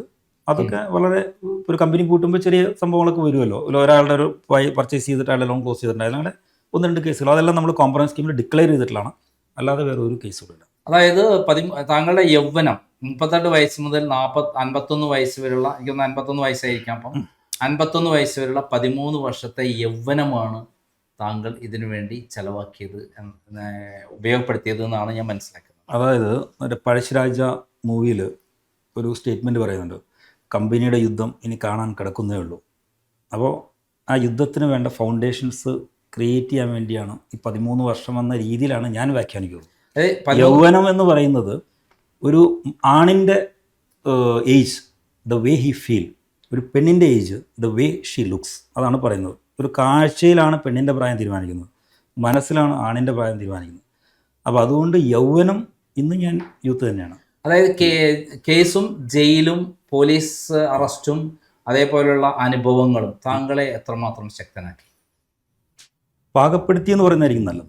അതായത് നമ്മുടെ സീസൺഡ് മാനാക്കി. പാകപ്പെടുത്തുമ്പോഴാണല്ലോ ശക്തനാവുന്നത്. നമ്മൾ സീസൺഡ് ആവണം. നമുക്ക് ഇതൊക്കെ ഉണ്ട് ജീവിതത്തിൽ നിന്ന്, ഇതൊക്കെ ജീവിതത്തിന്റെ ഭാഗമാണ് എന്ന് നമുക്ക് അറിയാൻ കഴിയും. ഇതൊരു സാധാരണ മനുഷ്യന് അല്ലെങ്കിൽ സാധാരണ ബിസിനസ്സിന് കഴിയാത്തൊരു കാര്യമാണ്. 1000-ഓളം കേസുകൾ ഉണ്ടായി, അതെല്ലാം സെറ്റിൽ ചെയ്ത് ക്ലിയർ ചെയ്ത് താങ്കൾ വലിയൊരു പൊസിഷനിലേക്ക് കുതിച്ചു വരികയാണ്. അത് നമ്മളുടെ പാരൻസിൻ്റെ പ്രാർത്ഥന, നമ്മുടെ ചെയ്ത കർമ്മങ്ങൾ, ഫാമിലിയുടെ പ്രാർത്ഥന, നമ്മുടെ ഫ്രണ്ട്സ്, റിലേറ്റീവ്സ്, അവരുടെയൊക്കെ നമ്മളുള്ള കോൺഫിഡൻസ്. ഓബ്വിയസ്ലി ഒരു പരിധി വരെ നമ്മൾ സ്വപ്നത്തിൽ പോലും സാറി പറയുമ്പോഴാണ് ഇതിൻ്റെ ഗ്രാവിറ്റി എനിക്ക് മനസ്സിലാവുന്നത്. ഇത്രയും ഗ്രാവിറ്റി ഉണ്ട് എന്ന് എനിക്ക് ഇതുവരെയായിട്ടും തോന്നിയിട്ടില്ല. കാരണം വെച്ചാൽ ചിന്തിച്ചില്ല. പക്ഷെ പുറമേ നിന്ന് കാണുന്ന എന്നെപ്പോൾ 2-3 പ്രാവശ്യം റിപ്പീറ്റ് ചെയ്യുമ്പോൾ ഇത്രയും ഗ്രാവിറ്റി ഉണ്ടല്ലേ, ഒരുപക്ഷെ ആ ഗ്രാവിറ്റി ഉണ്ടായിരുന്നു എന്ന് ആലോചിച്ചിരുന്നെങ്കിൽ എനിക്കിങ്ങനെ ഇപ്പോൾ ഇരിക്കാൻ പറ്റിക്കൊള്ളുന്നില്ല. അതിനെ കണ്ടത് കൂളായിട്ട് താങ്കൾ നേരത്തെ വർക്ക് ചെയ്ത പോലെ തന്നെ ജയിലിലായും പുറത്തായാലും പ്രവർത്തിച്ചുകൊണ്ടിരുന്നു. ഞാൻ ഈ ബുക്ക് എഴുതിയപ്പോൾ തന്നെ 1-2 സ്ക്രിപ്റ്റുകളൊക്കെ എഴുതി വെച്ചു. എനിക്ക് ഈ മൂവി 2 സ്ക്രിപ്റ്റൊക്കെ സമയം കിട്ടി. അപ്പോൾ അതുകൊണ്ട് അത് നമ്മളൊരു 26 ദിവസം നമ്മൾ ടോട്ടലി ഫ്രീ അല്ലേ. ഇന്നിപ്പം താങ്കൾ സ്റ്റുഡൻസ് വേൾഡ് കപ്പ് എന്ന് പറയുന്ന ഒരു വലിയ സംഭവത്തിലേക്ക് ഇറങ്ങുകയാണെന്നാണ് മനസ്സിലാക്കുന്നത്. അതിൻ്റെ പുസ്തകമാണ് എൻ്റെ മുന്നിൽ കിട്ടിയിരിക്കുന്നത്. അപ്പോൾ ഇതെന്താണ്? കാരണം ഇത് സ്റ്റുഡൻസ് വേൾഡ് കപ്പ് എന്ന് പറയുന്നതിൻ്റെ പിന്നിൽ അല്ലെങ്കിൽ മുന്നിൽ കാണുന്ന കാഴ്ചപ്പാടുകളും അതിൻ്റെ വിജയവും നമ്മൾ ചിന്തിക്കുന്നതിനപ്പുറമാണ് എന്നാണ് ഞാൻ കരുതുന്നത്. അതെന്താണ്? അത് ശരിക്കും പറഞ്ഞാൽ ഒരു 12-13 വർഷം മുമ്പ് ഈ ആപ്പിളിന് ഈ ക്രൈസിസ് വരുന്നതിന് മുമ്പ് കൺസീവ് ചെയ്ത കോൺസെപ്റ്റാണ്. ഞാൻ അതിന് മുമ്പ് ആ ചോദ്യത്തിൽ ഒരു ചോദ്യം വിട്ടു. ഈ ആപ്പിൾ എന്ന് പറയുന്ന ലോകം മുഴുവൻ അറിയപ്പെടുന്ന ഒരു ബ്രാൻഡാണ്. ആ ബ്രാൻഡിനോട് അനുഭവിച്ച പേരാണ് ആപ്പിൾ എ ഡേ. അങ്ങനെ ഒരു പേര് സെലക്ട് ചെയ്യാൻ കാരണം എന്താ? ഞങ്ങളുടെ ഫസ്റ്റ് പ്രോജക്റ്റ് എന്ന് പറയുന്നത് എൽ ക്ലബ്ബാണ്. അപ്പോൾ എൽ ക്ലബ്ബിൽ ഒരു ചൊല്ലുണ്ട്, an apple a day keeps a doctor away. ഒരു ആപ്പിൾ ദിവസം കഴിച്ചാൽ ഡോക്ടർ വേണ്ട. അപ്പോൾ visit to apple a day keeps a doctor away എന്നുള്ളൊരു കോൺസെപ്റ്റിൽ ആപ്പിൾ എ ഡേ എന്ന്. അല്ലാതെ ലോകത്ത് എസ്റ്റാബ്ലിഷ് ചെയ്ത ബ്രാൻഡിന് അന്ന് ആപ്പിൾ ഇത്രയും സ്ട്രോങ് അല്ല. എന്താ കാര്യം വെച്ചാൽ എനിക്ക് ഇപ്പോഴും ഓർമ്മയുണ്ട്, അന്ന് ആപ്പിളിന്റെ ഒറിജിനൽ ആപ്പിളിന്റെ ഡയറക്ടർ സൂയിസൈഡ് ഒന്നും ഉണ്ടായിരുന്നു. അപ്പോൾ ഇവിടുത്തെ ഒരു ഫേമസ് പത്രത്തിലേക്ക് അത് ഞാനാണെന്ന് തെറ്റിദ്ധരിച്ചു കൊള്ളുന്നുണ്ടായിരുന്നു. കാരണം കേരളത്തിൽ ആപ്പിൾ എ ഡേ ആയിരുന്നു much bigger than apple mobile that time. ഇത് ഞാൻ പറയുന്നത് 25 വർഷം. ഒരു കാര്യം കൂടെ ചോദിക്കണം, അതായത് താങ്കൾ ഇത്രയും കേസുകൾ ഒരു വലിയ സെലിബ്രിറ്റി ആയ ബിസിനസ്സുകാരൻ എന്നുള്ള ലെവലിൽ വളർന്ന് ഇങ്ങനെ നിൽക്കുന്ന സമയത്താണ് താങ്കൾ ഇങ്ങനെ കേസുകളൊക്കെ പെട്ടത്, ആ ജയിലിൽ പോയി. താങ്കൾ പുറമെ വന്നാൽ ഒരു കള്ളനും തട്ടിപ്പുകാരനായിട്ടാണ് ജനങ്ങൾ നോക്കുക താങ്കൾക്കറിയാം. താങ്കൾക്ക് എപ്പോഴെങ്കിലും ആത്മഹത്യ ചെയ്യേണ്ട അങ്ങനെ ഒരു മാനസികാവസ്ഥ എപ്പോഴെങ്കിലും വന്നിട്ടുണ്ടായിരുന്നു? സ്വപ്നത്തിൽ പോലും ചിന്തിച്ചിട്ടില്ല. കാരണം ഇത്തരത്തിലുള്ള ധാരാളം ആളുകൾ ആദ്യം ചിന്തിക്കുന്ന ആത്മഹത്യകളായിരുന്നു. അവരെ മുന്നിലേക്ക് വെക്കുന്ന സംഭവമാണ് ഇതോടെ നീ അവസാനിപ്പിച്ചേക്കാം എന്ന് പറയുന്നിടത്ത് താങ്കൾ അത്തരം കാര്യങ്ങളിൽ പോയില്ല. മാത്രമല്ല ഫൈറ്റ് ചെയ്ത് മുന്നോട്ട് വന്ന് ആ പ്രശ്നങ്ങൾ തീർത്തു. അതെന്താണെന്ന് വെച്ചാൽ ഞാനിത് തുടങ്ങുന്നത് 5,000 rupees ക്യാപിറ്റലിലും 0 എക്സ്പീരിയൻസിലും നോ നോളജിലുമാണ് തുടങ്ങുന്നത്. റിയൽ എസ്റ്റേറ്റ് ആത്മവിശ്വാസത്തിൽ അല്ല. 25 വർഷം കൊണ്ട് 100-400 കോടി അസറ്റുള്ള ആൾ, 5,000 രൂപ ക്യാപിറ്റൽ തുടങ്ങിയ ആൾക്ക് 400 കോടി ആസ്തിയായി, 10-20 വർഷം എക്സ്പീരിയൻസ് ആയി. അപ്പോൾ അതിനെക്കുറിച്ച് ചിന്തിക്കാൻ പോയിട്ട് അതൊന്നും മൈൻഡിലേക്കേ വന്നിട്ടില്ല. നമ്മുടെ ഒരു ഗെയിം പോലെയാണ് സാർ. അതായത് ഒരു കളിയിൽ തോറ്റു കഴിഞ്ഞാൽ റിട്ടയർ ആവുമല്ലോ, you will play next match അല്ലേ? അതിലും തോറ്റു. അതായത് താങ്കൾക്ക് ഇപ്പോഴും ബാല്യമാണെന്ന് അർത്ഥം. യാതൊരു അംശം. കാരണം താങ്കൾ തുടങ്ങാൻ പോകുന്നുള്ളൂ. പഴശ്ശിരാജ സിനിമയിൽ പറഞ്ഞ പോലെ താങ്കൾ തുടങ്ങാൻ പോകുന്നുള്ളൂ. ആ തുടങ്ങുന്നതിന്റെ ഭാഗമായിട്ടാണ് ഈ സ്റ്റുഡൻസ് വേൾഡ് കപ്പ് എന്ന് പറയുന്ന വലിയൊരു ആശയം ഇംപ്ലിമെന്റ് ചെയ്യാൻ പോകുന്നത്. അതിനെക്കുറിച്ച് ഇനി പറയാമോ സാർ? ഇത് ആക്ച്വലി 10-12 വർഷം മുമ്പ് കൺസീവ് ചെയ്ത ഐഡിയ ആണ്. അപ്പോൾ ഞാൻ ഈ ആപ്പിളിന് ഇഷ്യൂ വന്നു കഴിഞ്ഞപ്പോൾ നമുക്കൊരു ക്രെഡിബിലിറ്റി ഫാക്ടർ വരുമ്പോൾ ഇങ്ങനത്തെ ഒരു പ്രൊജക്റ്റുമായിട്ട് നമുക്ക് മുന്നോട്ട് പോകാൻ പറ്റില്ല. അപ്പോൾ ഞാനൊരു വളരെ സീനിയർ ആയിട്ടുള്ള ലോയർ ഉണ്ട്, പുള്ളിയുടെ ഫാദർ രാജസ്ഥാനിലെ ചീഫ് ജസ്റ്റിസ് ആയിരുന്നു. ഇന്ത്യയിലത്തെ 3 സ്പോർട്സ് ലോ ഉണ്ടാക്കിയാണ് അദ്ദേഹമാണ്. അദ്ദേഹം ലളിത് മോദിയുടെ അഡ്വക്കേറ്റ് ആയിരുന്നു. അരുണേശ്വർ ഗുപ്ത പുള്ളി IPLന്റെ ആർക്കിടെക്റ്റാണ്. അപ്പോൾ അദ്ദേഹത്തിൻ്റെ അടുത്ത് ഞാൻ സംസാരിച്ചപ്പോൾ ഒരു 12 വർഷം മുമ്പ് അദ്ദേഹം പറഞ്ഞു, ഒരു 3 മിനിറ്റ് കൊണ്ട് അദ്ദേഹം പറഞ്ഞു, ഇറ്റ്സ് എ വണ്ടർഫുൾ കോൺസെപ്റ്റ്, ഞാൻ ജോയിൻ ചെയ്യാം, you can take over BCC and ICC എന്ന് പറഞ്ഞു. അപ്പോൾ ഞാൻ വിചാരിച്ചു ഒന്നുകിൽ അദ്ദേഹത്തിന് വലിയ നോളജ് ഇല്ല, അല്ലെങ്കിൽ എന്നെ സൂചിപ്പിക്കാൻ വേണ്ടി പറഞ്ഞതാണ്. പിന്നെ അദ്ദേഹത്തെക്കുറിച്ച് കൂടുതൽ പഠിച്ചു കഴിഞ്ഞപ്പോൾ പുള്ളി വളരെ നോളജബിൾ സ്പോർട്സ് പേഴ്സണാണ്. അപ്പോൾ ഞാൻ പറഞ്ഞു, സാറേ എനിക്ക് ഇങ്ങനത്തെ ഒരു പ്രശ്നമുണ്ട്, അപ്പോൾ ഞാനത് വന്ന് ചെയ്തു കഴിഞ്ഞാൽ ആരും വിശ്വസിക്കില്ല. അപ്പോൾ അദ്ദേഹം പറഞ്ഞു, സിരാജ് ഇതൊരു ഇവൻ്റാണ്, ഇതിൽ നിങ്ങളൊരാളുടെ ഒന്നും കാശ് വാങ്ങിക്കുന്നില്ല, നിങ്ങൾ ഒരു ഇതും കാണിക്കുന്നില്ല, നമ്മൾ ഗ്രൂപ്പായിട്ട് നമ്മൾ India to make the sports capital of the world എന്നുള്ള കോൺസെപ്റ്റിലാണ് ഞാനിതിനെ ആദ്യം നരേറ്റ് ചെയ്തത്. To make India the sports capital of the world. ഇന്ത്യയുടെ യൂത്ത് പോപ്പുലേഷൻ എന്ന് പറയുന്നത് 65%. വേൾഡിലെ ബിഗ്ഗസ്റ്റ് യൂത്ത് പോപ്പുലേഷൻ നമ്മുടെയാണ്. ഇപ്പോൾ നമ്മൾ പറയുന്നത് no drinks, no drugs, no smoking എന്ന് പറയുന്ന പോലെ ഈ ക്യാമ്പയിൻ ചെയ്തുകൊണ്ട് യാതൊരു കാര്യമില്ല. നമ്മൾ ആ സ്റ്റുഡൻസിൻ്റെയും യൂത്തിൻ്റെയും ടോപ്പമെൻ ഡെവലപ്പ് ചെയ്യുന്ന എന്തെങ്കിലും ആക്ടിവിറ്റിയിൽ അവരെ നമ്മൾ ടൈപ്പ് ആക്കി വെക്കണം. അങ്ങനെ ടൈപ്പ് ആക്കിയാൽ മാത്രമാണ് എന്ത് നടക്കുള്ളൂ, അവനെ നമുക്ക് ഡ്രിങ്ക്സിൽ നിന്നും ഡ്രഗ്സിൽ നിന്നും ടെററിൽ നിന്നും മാറ്റാൻ പറ്റുള്ളൂ. അതിന് ഏറ്റവും ബെസ്റ്റ് എന്ന് പറയുന്നത് സ്പോർട്സാണ്. പിന്നെ ഞാൻ നോക്കി കഴിഞ്ഞപ്പോൾ ക്രിക്കറ്റ് അല്ലാതെ ഇന്ത്യയിൽ ഒരു സ്പോർട്സിനും ഒരു പ്ലാറ്റ്ഫോമില്ല. അതായത് നമ്മുടെ കബഡി ക്യാപ്റ്റൻ സ്ട്രീറ്റിൽ മോമോസ് വിട്ടിട്ടാണ് ഡെയിലി 500 ഉണ്ടാക്കുന്നത്. നമ്മുടെ പത്മശ്രീ കിട്ടിയിരിക്കുന്ന പല പ്ലേയേഴ്സിൻ്റെയും അവസ്ഥ, നാഷണൽ പ്ലേയേഴ്സിൻ്റെ അവസ്ഥ എനിക്കറിയാം. It is not recognise the way recognisation given for the cricket players. അത് റോങ് അല്ല. എന്തുകൊണ്ടാണെന്ന് വെച്ചാൽ ക്രിക്കറ്റ് ഒരു ഹാപ്പനിങ് ആയി. എന്തുകൊണ്ടാണ് ഇന്ത്യയുടെ A team, B team, C team, D team, E team 5 team എടുത്തു കഴിഞ്ഞാൽ ഈ 5 ടീമും വേൾഡ് കപ്പ് വിൻ ചെയ്യാൻ കപ്പാസിറ്റിയുള്ള ടീമാണ്. എന്തുകൊണ്ടാണെന്ന് വെച്ചാൽ IPL വന്നു, ക്രിക്കറ്റ് ഹബ്ബായി, ക്രിക്കറ്റിൻ്റെ ഫെയിം കൂടി, റവന്യൂ കൂടി, സോ പ്ലേയേഴ്സ് ആർ മോർ. ഇതേപോലെ ഇന്ത്യയിൽ അങ്ങനത്തെ ഒരു വേൾഡ് കപ്പ് വന്നാൽ സ്റ്റുഡൻസിൻ്റെ ഡെഫിനറ്റായിട്ടും ഇന്ത്യൻ സ്പോർട്സ് ആയിരിക്കും ടോപ്പ് മോസ്റ്റ് പ്ലെയേഴ്സ്. അപ്പോൾ ആ ഒരു ആശയം വെച്ച് കഴിഞ്ഞപ്പോൾ എൻ്റെ കൂടെ ഒരു 350ഓളം Padmashri, Arjuna awardees, Indian national international Olympians എൻ്റെ കൂടെയുണ്ട്. അങ്ങനെ നമ്മൾ ഡൽഹിയിൽ ലോഞ്ച് ചെയ്തു, ബാംഗ്ലൂർ ലോഞ്ച് ചെയ്തു, ചെന്നൈയിൽ ലോഞ്ച് ചെയ്തു, 22 സ്റ്റേറ്റിൽ നമ്മളത് ലോഞ്ച് ചെയ്തു. 26, 27 വേൾഡ് കപ്പ് കണ്ടക്ട് ചെയ്യാൻ നമ്മൾ ഉദ്ദേശിക്കുന്നത്. ഇതിൻ്റെ ഒപ്പം തന്നെ നമ്മൾ 2030 ആകുമ്പോൾ ഇക്കോസിസ്റ്റം ഡെവലപ്പ് ചെയ്യും. അതായത് ഫോറിനുള്ള പിള്ളേർക്ക് ഇവിടെ വന്നിട്ട് പഠിച്ച് കളിച്ച് പോകാം. അമേരിക്കയിൽ 10 lakhs ആണെങ്കിൽ ഇവിടെ 2 lakhs വരുള്ളൂ. ചൈന വേൾഡ് ഡോമിനേറ്റ് ചെയ്ത പോലെ സ്പോർട്സിൽ ഇന്ത്യ ഡോമിനേറ്റ് ചെയ്യും. And make India the sports capital of the world. Jai Hind, Jai youth, Jai sports ആണ് നമ്മുടെ ക്യാപ്ഷൻ. വളരെ നന്നായിട്ട് അത് പ്രോഗ്രസ് ചെയ്ത് വരുന്നുണ്ട്. 26, 27 വേൾഡ് കപ്പ് പ്ലാൻ ചെയ്യുന്നത്. ചിലപ്പോൾ 27, 28 മാറാൻ സാധ്യതയുണ്ട്. ഇതൊരു മേജർ ഇവൻ്റാണ്. 15 ലക്ഷം സ്കൂൾസാണ് ഇന്ത്യയിലുള്ളത്, 50 ലക്ഷം സ്കൂൾസാണ് വേൾഡിലുള്ളത്. നമ്മളൊരു 20,000 സ്കൂൾസിനാണ് നമ്മൾ പ്ലാൻ ചെയ്യുന്നത്. 75 കോടി സ്റ്റുഡൻസ് ആണ് വേൾഡിലുള്ളത്, 25 കോടി സ്റ്റുഡൻസ് ആണ് ഇന്ത്യയിലുള്ളത്. ഇന്ത്യ മാത്രം ഫോക്കസ് ചെയ്താൽ തന്നെ it is A world cup. അപ്പോൾ ആ ഇതിൽ മൂവ് ചെയ്തുകൊണ്ടിരിക്കുന്നു. വളരെ നല്ല നാഷണൽ ടോപ്പ് മോസ്റ്റ് ലെജൻസ് നമ്മുടെ കൂടെ കൂടിയിട്ടുണ്ട്. It is doing extremely well. Government എന്നുള്ള സപ്പോർട്ട് നമ്മൾ ഒരു സബ്സിഡിയോ ഗ്രാൻഡോ ഒന്നും നമ്മൾ ചോദിച്ചിട്ടില്ല, ആവശ്യമില്ല.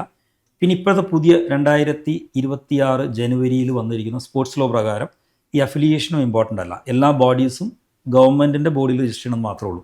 അപ്പോൾ നമുക്കൊരു അഫിലിയേഷൻ പണ്ടൊക്കെ IOSൽ രജിസ്റ്റർ ചെയ്യണമെന്ന് മസ്റ്റായിരുന്നു. അപ്പോൾ അങ്ങനത്തെ ആവശ്യമൊന്നുമില്ല. മാത്രമല്ല ഇതൊരു കോമ്പറ്റീഷൻ മാത്രമാണ്. ഇപ്പോൾ ടി വിയിൽ റിയാലിറ്റി ഷോ വന്നതിന് ശേഷമാണ് ഈ കുറേ സ്റ്റാഫുകൾ ഡെവലപ്പായത്. അതേപോലെ തന്നെ ഇതൊരു reality show for the students, for നമ്മുടെ ടാലൻറ്റ് സെർച്ചിങ് ഒരു ഹണ്ട് മാത്രമാണ്. അപ്പോൾ അതിൽ നമുക്ക് ഗ്രാൻഡോ ഒന്നും വേണ്ട, സപ്പോർട്ട് വേണം. നമുക്കിത് പൊളിറ്റിക്സ് ഇല്ല. ഏത് സ്റ്റേറ്റിൽ ആര് ഭരിക്കുന്നു അവരുടെ സപ്പോർട്ട് വേണം, അത്ര മാത്രമേ. ഇത് പ്രാവർത്തികമാക്കി കഴിഞ്ഞാൽ ഇന്ന് ലോകത്തിൽ മുഴുവൻ അറിയപ്പെടുന്ന ഒരു സെലിബ്രിറ്റിയായി താങ്കൾ വീണ്ടും മാറുകയാണ്. നേരത്തെ ഞാനൊരു ലെഗസിയുടെ ഭാഗമാവും, അത്രയേ ഉള്ളൂ. കാരണം ഇത് എൻ്റെ കയ്യിൽ നിന്ന് ഇപ്പോൾ പോയി. കാര്യം വെച്ചാൽ ആശയം എൻ്റെയാണ്, ഫൗണ്ടർ ഞാനാണ്. മൂകാംബി അമ്പലത്തിൽ വെച്ചാണ് എനിക്ക് തോട്ട് പ്രോസസ് വന്നത്. ഞാൻ മൂകാംബി ഡിവോട്ടിയാണ്. അപ്പോൾ ഞാൻ ഒബ്വിയസ്ലി ഇപ്പം ഇത് എല്ലാവരുടെയും കൂടി ഒരു പ്രൊജക്റ്റായി മാറി. കഴിഞ്ഞ ദിവസം ഞാൻ അരുണേശ്വർ ഗുപ്തയോട് പറഞ്ഞു, some cosmic energy is working toward this എന്ന് പറഞ്ഞു. അപ്പോൾ അദ്ദേഹം പറഞ്ഞു, it is wrong, all comic energies are working favouring you എന്ന് പറഞ്ഞു. അത് ഫാക്റ്റാണ് അദ്ദേഹം. അല്ലെങ്കിൽ ഇത്രയും വലിയ സീനിയേഴ്സ് നമുക്ക് കാണാൻ പോലും പറ്റാത്ത, ഇപ്പോൾ കോമൺവെൽത്തിൻ്റെ ജോയിൻറ്റ് സെക്രട്ടറി ലൂയി ഫ്രാഞ്ചസ്കി, അങ്ങനെയുള്ള ലോകത്തിലെ പ്രമുഖരായ ആളുകളെ, ഇന്ത്യയിലെ പ്രമുഖരായ ആളുകളെ കോർത്തിണക്കിക്കൊണ്ടാണ് ഈ സംഭവം conducting world cup in schools. അത്ര മാത്രമേ ഉള്ളൂ, അതിൽ വേറെ ഒന്നുമില്ല. ഗ്രാൻഡ് തോട്ടർ എന്ന് പറഞ്ഞ കമ്പനി ഇതിൻ്റെ വാല്യുവേഷൻ, പ്രസന്റ് വാല്യുവേഷൻ 5,500 crores ഇട്ടിട്ടുണ്ട്. ആദ്യത്തെ വേൾഡ് കപ്പ് കഴിഞ്ഞ് അവർ പറഞ്ഞിരിക്കുന്ന വാല്യുവേഷൻ 16,000 crores ആണ് എൻ്റെ വാല്യുവേഷൻ ഇട്ടാണ്. അതുകൊണ്ടാണ് സാർ എന്നെ വിളിച്ചിട്ട് 16,000 കോടിയുടെ തട്ടിപ്പാണോ എന്ന് ചോദിച്ച് പലവരും എന്നെ വിളിച്ചിട്ടുണ്ട്. തട്ടിപ്പല്ല അത്, 16,000 കോടി എൻ്റെ ഒരു ആശയത്തിന് ഒരു വാല്യുവേഷൻ തന്നു. അതിൽ what crime I have done? Nothing. അതായത് 5,000 രൂപ വെറും മുടക്ക് തുടങ്ങിയ താങ്കൾ ഇന്ന് 16,000 കോടിയുടെ സ്വപ്നങ്ങളിലേക്ക് ഉയർന്നിരിക്കുന്നു. മാത്രമല്ല താങ്കൾ ആപ്പിളുടെ ഉള്ള പ്രോപ്പർട്ടി ഇപ്പോഴും ബിസിനസ് മുന്നോട്ട് പോകാനാണോ തീരുമാനം? യെസ്, അത് വീണ്ടും ലോഞ്ച് ചെയ്യാനും വീണ്ടും ലോഞ്ച് ചെയ്യാന്ന് പറഞ്ഞാൽ റീലോഞ്ച് ചെയ്യേണ്ട ആവശ്യമില്ല. നമ്മൾ ഈ ഹർഡിൽസ് എല്ലാം തീർത്ത് കഴിഞ്ഞാൽ നമ്മുടെ തന്നെ കയ്യിലുള്ള ലാൻഡ് ബാങ്കിൽ നമ്മൾ ഐസ് എന്ന് പറഞ്ഞ പ്രോജക്റ്റ് നമ്മൾ റീലോഞ്ച് ചെയ്യണം എന്നാണ് നമ്മുടെ ആഗ്രഹം. അപ്പോൾ അതിനുവേണ്ടി കുറച്ച് ഇൻവെസ്റ്റേഴ്സോട് സംസാരിച്ചിട്ടുണ്ട്, അവർ എഗ്രി ചെയ്തിട്ടുണ്ട്. കാരണം വെച്ചാൽ ഇന്ന് അതിൻ്റെ ലാൻഡ് വാല്യൂ ഓൾമോസ്റ്റ് 100 crore ആണ്. അപ്പോൾ അന്ന് ഒരു 19 crores ആയതിന് ബാധ്യതയുള്ളൂ. ഇനി ആ ഒരു പ്രൊജക്റ്റ് കൂടി എനിക്ക് സെറ്റിൽ ചെയ്യാനുള്ളൂ. അപ്പോൾ അത് റീലോഞ്ച് ചെയ്യണം. താല്പര്യമുള്ള കസ്റ്റമേഴ്സിനെ കണ്ടിന്യൂ ഒരു ആഗ്രഹം അതാണ്. ബട്ട് എല്ലാം subject to the court approval. കാരണം അത് കോടതിയിൽ ഇരിക്കുന്ന ഒരു സംഭവമാണ്. നമ്മുടെ കുറേ ഇൻവെസ്റ്റേഴ്സിനെ കൊണ്ട് ആപ്ലിക്കേഷൻസ് ഫയൽ ചെയ്തിട്ടുണ്ട്. ഡെഫിനറ്റ്ലി മെറിറ്റിൻ്റെ ബേസിൽ കോടതി വിൽ ഫേവറസ് എന്നാണ് നമുക്ക് തോന്നുന്നത്. അതായത് 1000 കേസുകൾ, 1000 പരാതികൾ, 185 കേസുകൾ, ഒരു യൗവനകാലം മുഴുവൻ താങ്കൾക്ക് നഷ്ടപ്പെട്ടു. എക്സ്പീരിയൻസും അത് അനുഭവം മാത്രമാണ് താങ്കൾക്ക് ഇപ്പോൾ ഉള്ളത്. അതിൽ നിന്നാണ് ഇപ്പോൾ താങ്കൾ വളരുന്നത്. ഈ സന്ദർഭത്തിൽ ഇത്തരം കേസുകളിൽ പെടുന്ന ധാരാളം നിരപരാധികളായ ആളുകളുണ്ട്, തട്ടിപ്പുകാരല്ലാത്ത സിൻസിയറായ ആളുകളുണ്ട്. അവരോടൊക്കെ അവർ പലപ്പോഴും ആത്മഹത്യ, ജനങ്ങളെ പേടിച്ചിട്ട്, അതായത് ഇനി അവരെന്ത് കരുതുമെന്ന് കരുതിയിട്ട് ആത്മഹത്യയൊക്കെ ചെയ്യുന്ന ആൾക്കാരാണ്. കുടുംബം തകർന്ന്, എല്ലാം തകർന്ന് അങ്ങനെ നശിച്ച ആൾക്കാർ. അവരോടൊക്കെ ഉള്ള ഉപദേശം എന്താണ്? ഞാൻ ആക്ച്വലി കഴിഞ്ഞൊരു 10 വർഷം ഇപ്പോൾ ബിസിനസ് റിവൈവ് ചെയ്യുമ്പോൾ എന്ന് പറഞ്ഞാൽ ഇൻകം ഇല്ല. അതായത് നമുക്ക് ഇൻകം ഉണ്ടെങ്കിലല്ലേ നമുക്ക് നമ്മുടെ ഡെയിലി റൊട്ടീൻ നടക്കുകയുള്ളൂ. അപ്പോൾ ഞാൻ RS വെഞ്ചർ എന്ന് പറഞ്ഞൊരു കമ്പനി തുടങ്ങിയിട്ട് ഞാൻ കൺസൾട്ടൻസി ചെയ്തിട്ടുണ്ട്. ഞാൻ കുറേ കമ്പനികൾക്ക് കൺസൾട്ട് ചെയ്തു. നമ്മുടെ മാർക്കറ്റിംഗ് എക്സ്പെർട്ടൈസും എങ്ങനെ കമ്പനി റിവൈവ് ചെയ്യാം, അല്ലെങ്കിൽ ഇതെല്ലാം ഞാൻ ചെയ്തേക്കുന്നത് ഞാൻ എക്സ്പീരിയൻസ് ചെയ്ത സാധനങ്ങൾ വെച്ചുകൊണ്ടാണ് ഈ RS വെഞ്ചറിൽ ഇംപ്ലിമെൻറ്റ് ചെയ്തേക്കുന്നത്. ഇതിലെനിക്കൊരു കാര്യം മനസ്സിലായെന്ന് വെച്ചാൽ ഇത് സൊല്യൂഷൻ ഇല്ലാത്തൊരു പ്രോബ്ലം ഇല്ല, അത് 100%. അതായത് നമുക്ക് death, birth, marriage, house, birth place, ഈ 5 സാധനങ്ങളാണ് നമുക്ക് കൺട്രോൾ ഇല്ലാത്തതുള്ളൂ. ബാക്കിയെല്ലാം നമ്മുടെ കൺട്രോളിലാണ്. ഒരു ബിസിനസ് പൊട്ടിപ്പോയി കഴിഞ്ഞാലും, അല്ലെങ്കിൽ നമ്മുടെ ആശയം കറക്റ്റാണ്, നമ്മുടെ മൈൻഡ് കറക്റ്റാണെന്നുണ്ടെങ്കിൽ ആ ബിസിനസ്സിൽ തന്നെ കാശുണ്ടാവും. ഇറ്റ് ഈസ് നമ്മൾ എങ്ങനെ അതിനെ നോക്കി കാണുന്നു എന്നുള്ളതാണ്. അതിൽ ഏറ്റവും നല്ലത് എന്താണെന്ന് വെച്ചാൽ, ചിലപ്പോൾ ഒരു പക്ഷേ നമുക്ക് സ്വന്തമായിട്ട്, ഞാൻ നേരത്തെ സാറിനോട് പറഞ്ഞ പോലെ, ഒരു ആക്സിഡൻറ്റ് നടക്കുമ്പോൾ നമുക്ക് പോയി എടുക്കാൻ പറ്റും. കാരണം നമ്മുടെ ബ്രെയിൻ വർക്ക് ചെയ്യും. പക്ഷേ നമ്മുടെ റിലേറ്റീവാണെങ്കിൽ നമ്മുടെ ബ്രെയിൻ വർക്ക് ചെയ്യില്ല. അപ്പോൾ അത് നമ്മളൊരു പ്രൊഫഷണൽ കമ്പനിയെ കൊണ്ട് അനലൈസ് ചെയ്യിച്ചുകൊണ്ട് 90% സ്ഥാപനങ്ങളും റിവൈവ് ചെയ്യാവുന്നുള്ളൂ. മൈൻഡ് സെറ്റാണ്. അങ്ങനെയാണ് ഈ ടേക്ക് ഓവർ എന്ന് പറഞ്ഞ സാധനങ്ങൾ വരുന്നത്. എന്താണെന്ന് വിചാരിച്ചാൽ, ഈ ടേക്ക് ഓവർ ആൾക്കാർ ചെയ്യുന്നത് മേ ബി ഒരു സീഡ് ഫണ്ട് ഇട്ടിട്ട് അതേ പ്രോപ്പർട്ടി തന്നെ വെച്ചുകൊണ്ടാണ് ഇത് ഡെവലപ്പ് ചെയ്യുന്നത്. കാരണം അവൻ്റെ മൈൻഡ് സെറ്റ് ഫ്രീ ആണ്. കാരണം വെച്ചാൽ അവന് ആത്മഹത്യ ചെയ്യാൻ തോന്നുന്നില്ല, അവന് കേസുകളില്ല, അവൻ്റെ മൈൻഡ് ഫ്രീ ആണ്. ഇനി പൊട്ടിപ്പോയി കഴിഞ്ഞാൽ അത് കൂളായിട്ടാണ് ഹാൻഡിൽ ചെയ്യുന്നത്. ആ ഒരു രീതിയിൽ ഹാൻഡിൽ ചെയ്യണം. ഞാൻ ഈ പ്രോബ്ലം വന്നു കഴിഞ്ഞപ്പോൾ ഞാൻ സാജുവിനോട് ആദ്യം പറഞ്ഞു വെച്ചാൽ, സാജു, നമ്മൾ ആദ്യം തിങ്ക് ചെയ്യേണ്ടത്, നമുക്ക് ഒരു പ്രോബ്ലം ഇല്ല. 2 പിള്ളേർ ഒരു പ്രൊജക്റ്റ് തുടങ്ങി, നന്നായിട്ട് പോവുമായിരുന്നു, അത് പൊട്ടിപ്പോയി. അവർക്ക് ക്യാപിറ്റൽ ഉണ്ടായിരുന്നില്ല, അസറ്റ് ഉണ്ടായിരുന്നില്ല, നോളജ് ഇല്ല. നമ്മൾ ക്യാപിറ്റലുണ്ട്, അസറ്റ് ഉണ്ട്, നോളജ് ഉണ്ട്. നമ്മൾ ആ പിള്ളേരെ റിവൈവ് ചെയ്യാൻ പോകും. 2 ഞങ്ങൾ തന്നെയാണ്. ആ 13 വർഷം മുമ്പുള്ള രാജീവും സാജുവും പിള്ളേരാണ്. ഇപ്പം നമ്മൾ ആ രീതിയിൽ നമ്മളിതിനെ അപ്രോച്ച് ചെയ്യാൻ സുഖമാണ്. കാരണം വെച്ചാൽ ഒരു തേർഡ് പാർട്ടി ആയിട്ടായിരിക്കണം നമ്മുടെ ഒരു തോട്ട് പ്രോസസ് വരേണ്ടത്.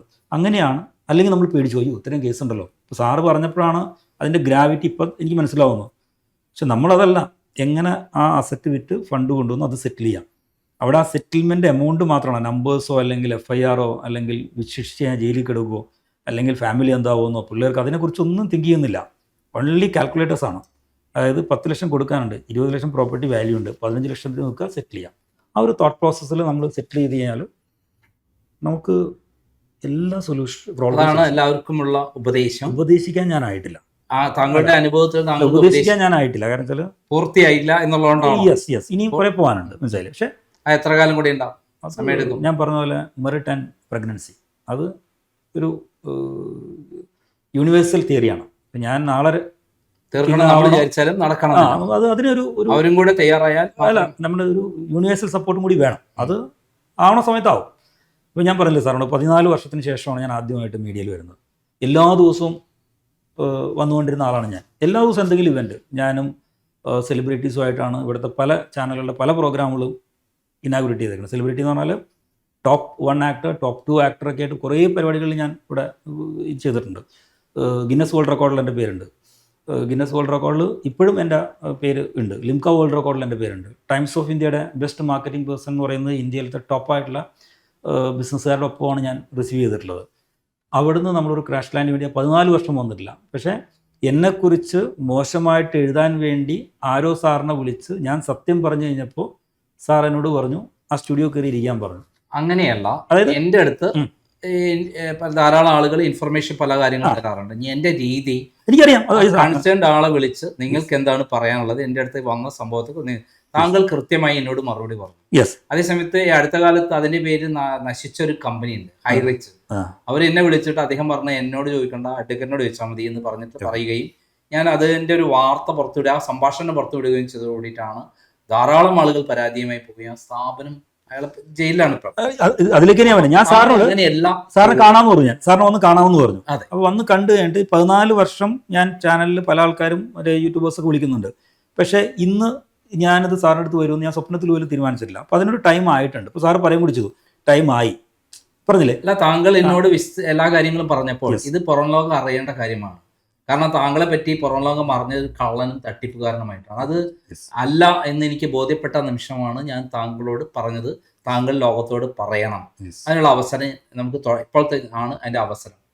കാരണം താങ്കൾ വലിയൊരു സംരംഭത്തിന് പോവുകയാണ്. അതിന് മുമ്പായിട്ട് ജനങ്ങൾ ഇന്നത്തെ എന്താണ് രാജീവ് എന്ന് പറയുന്ന വ്യക്തി, അദ്ദേഹത്തിനുണ്ടായ അനുഭവം എന്താണ്, അത് പുറം ലോകത്തിനും അതേപോലെ ഇതേപോലുള്ള ആളുകൾക്കും ഒരു അനുഭവമാണ്, മാതൃകയാണ് എന്നുള്ളതാണ് എൻ്റെ ഒരു അഭിപ്രായം.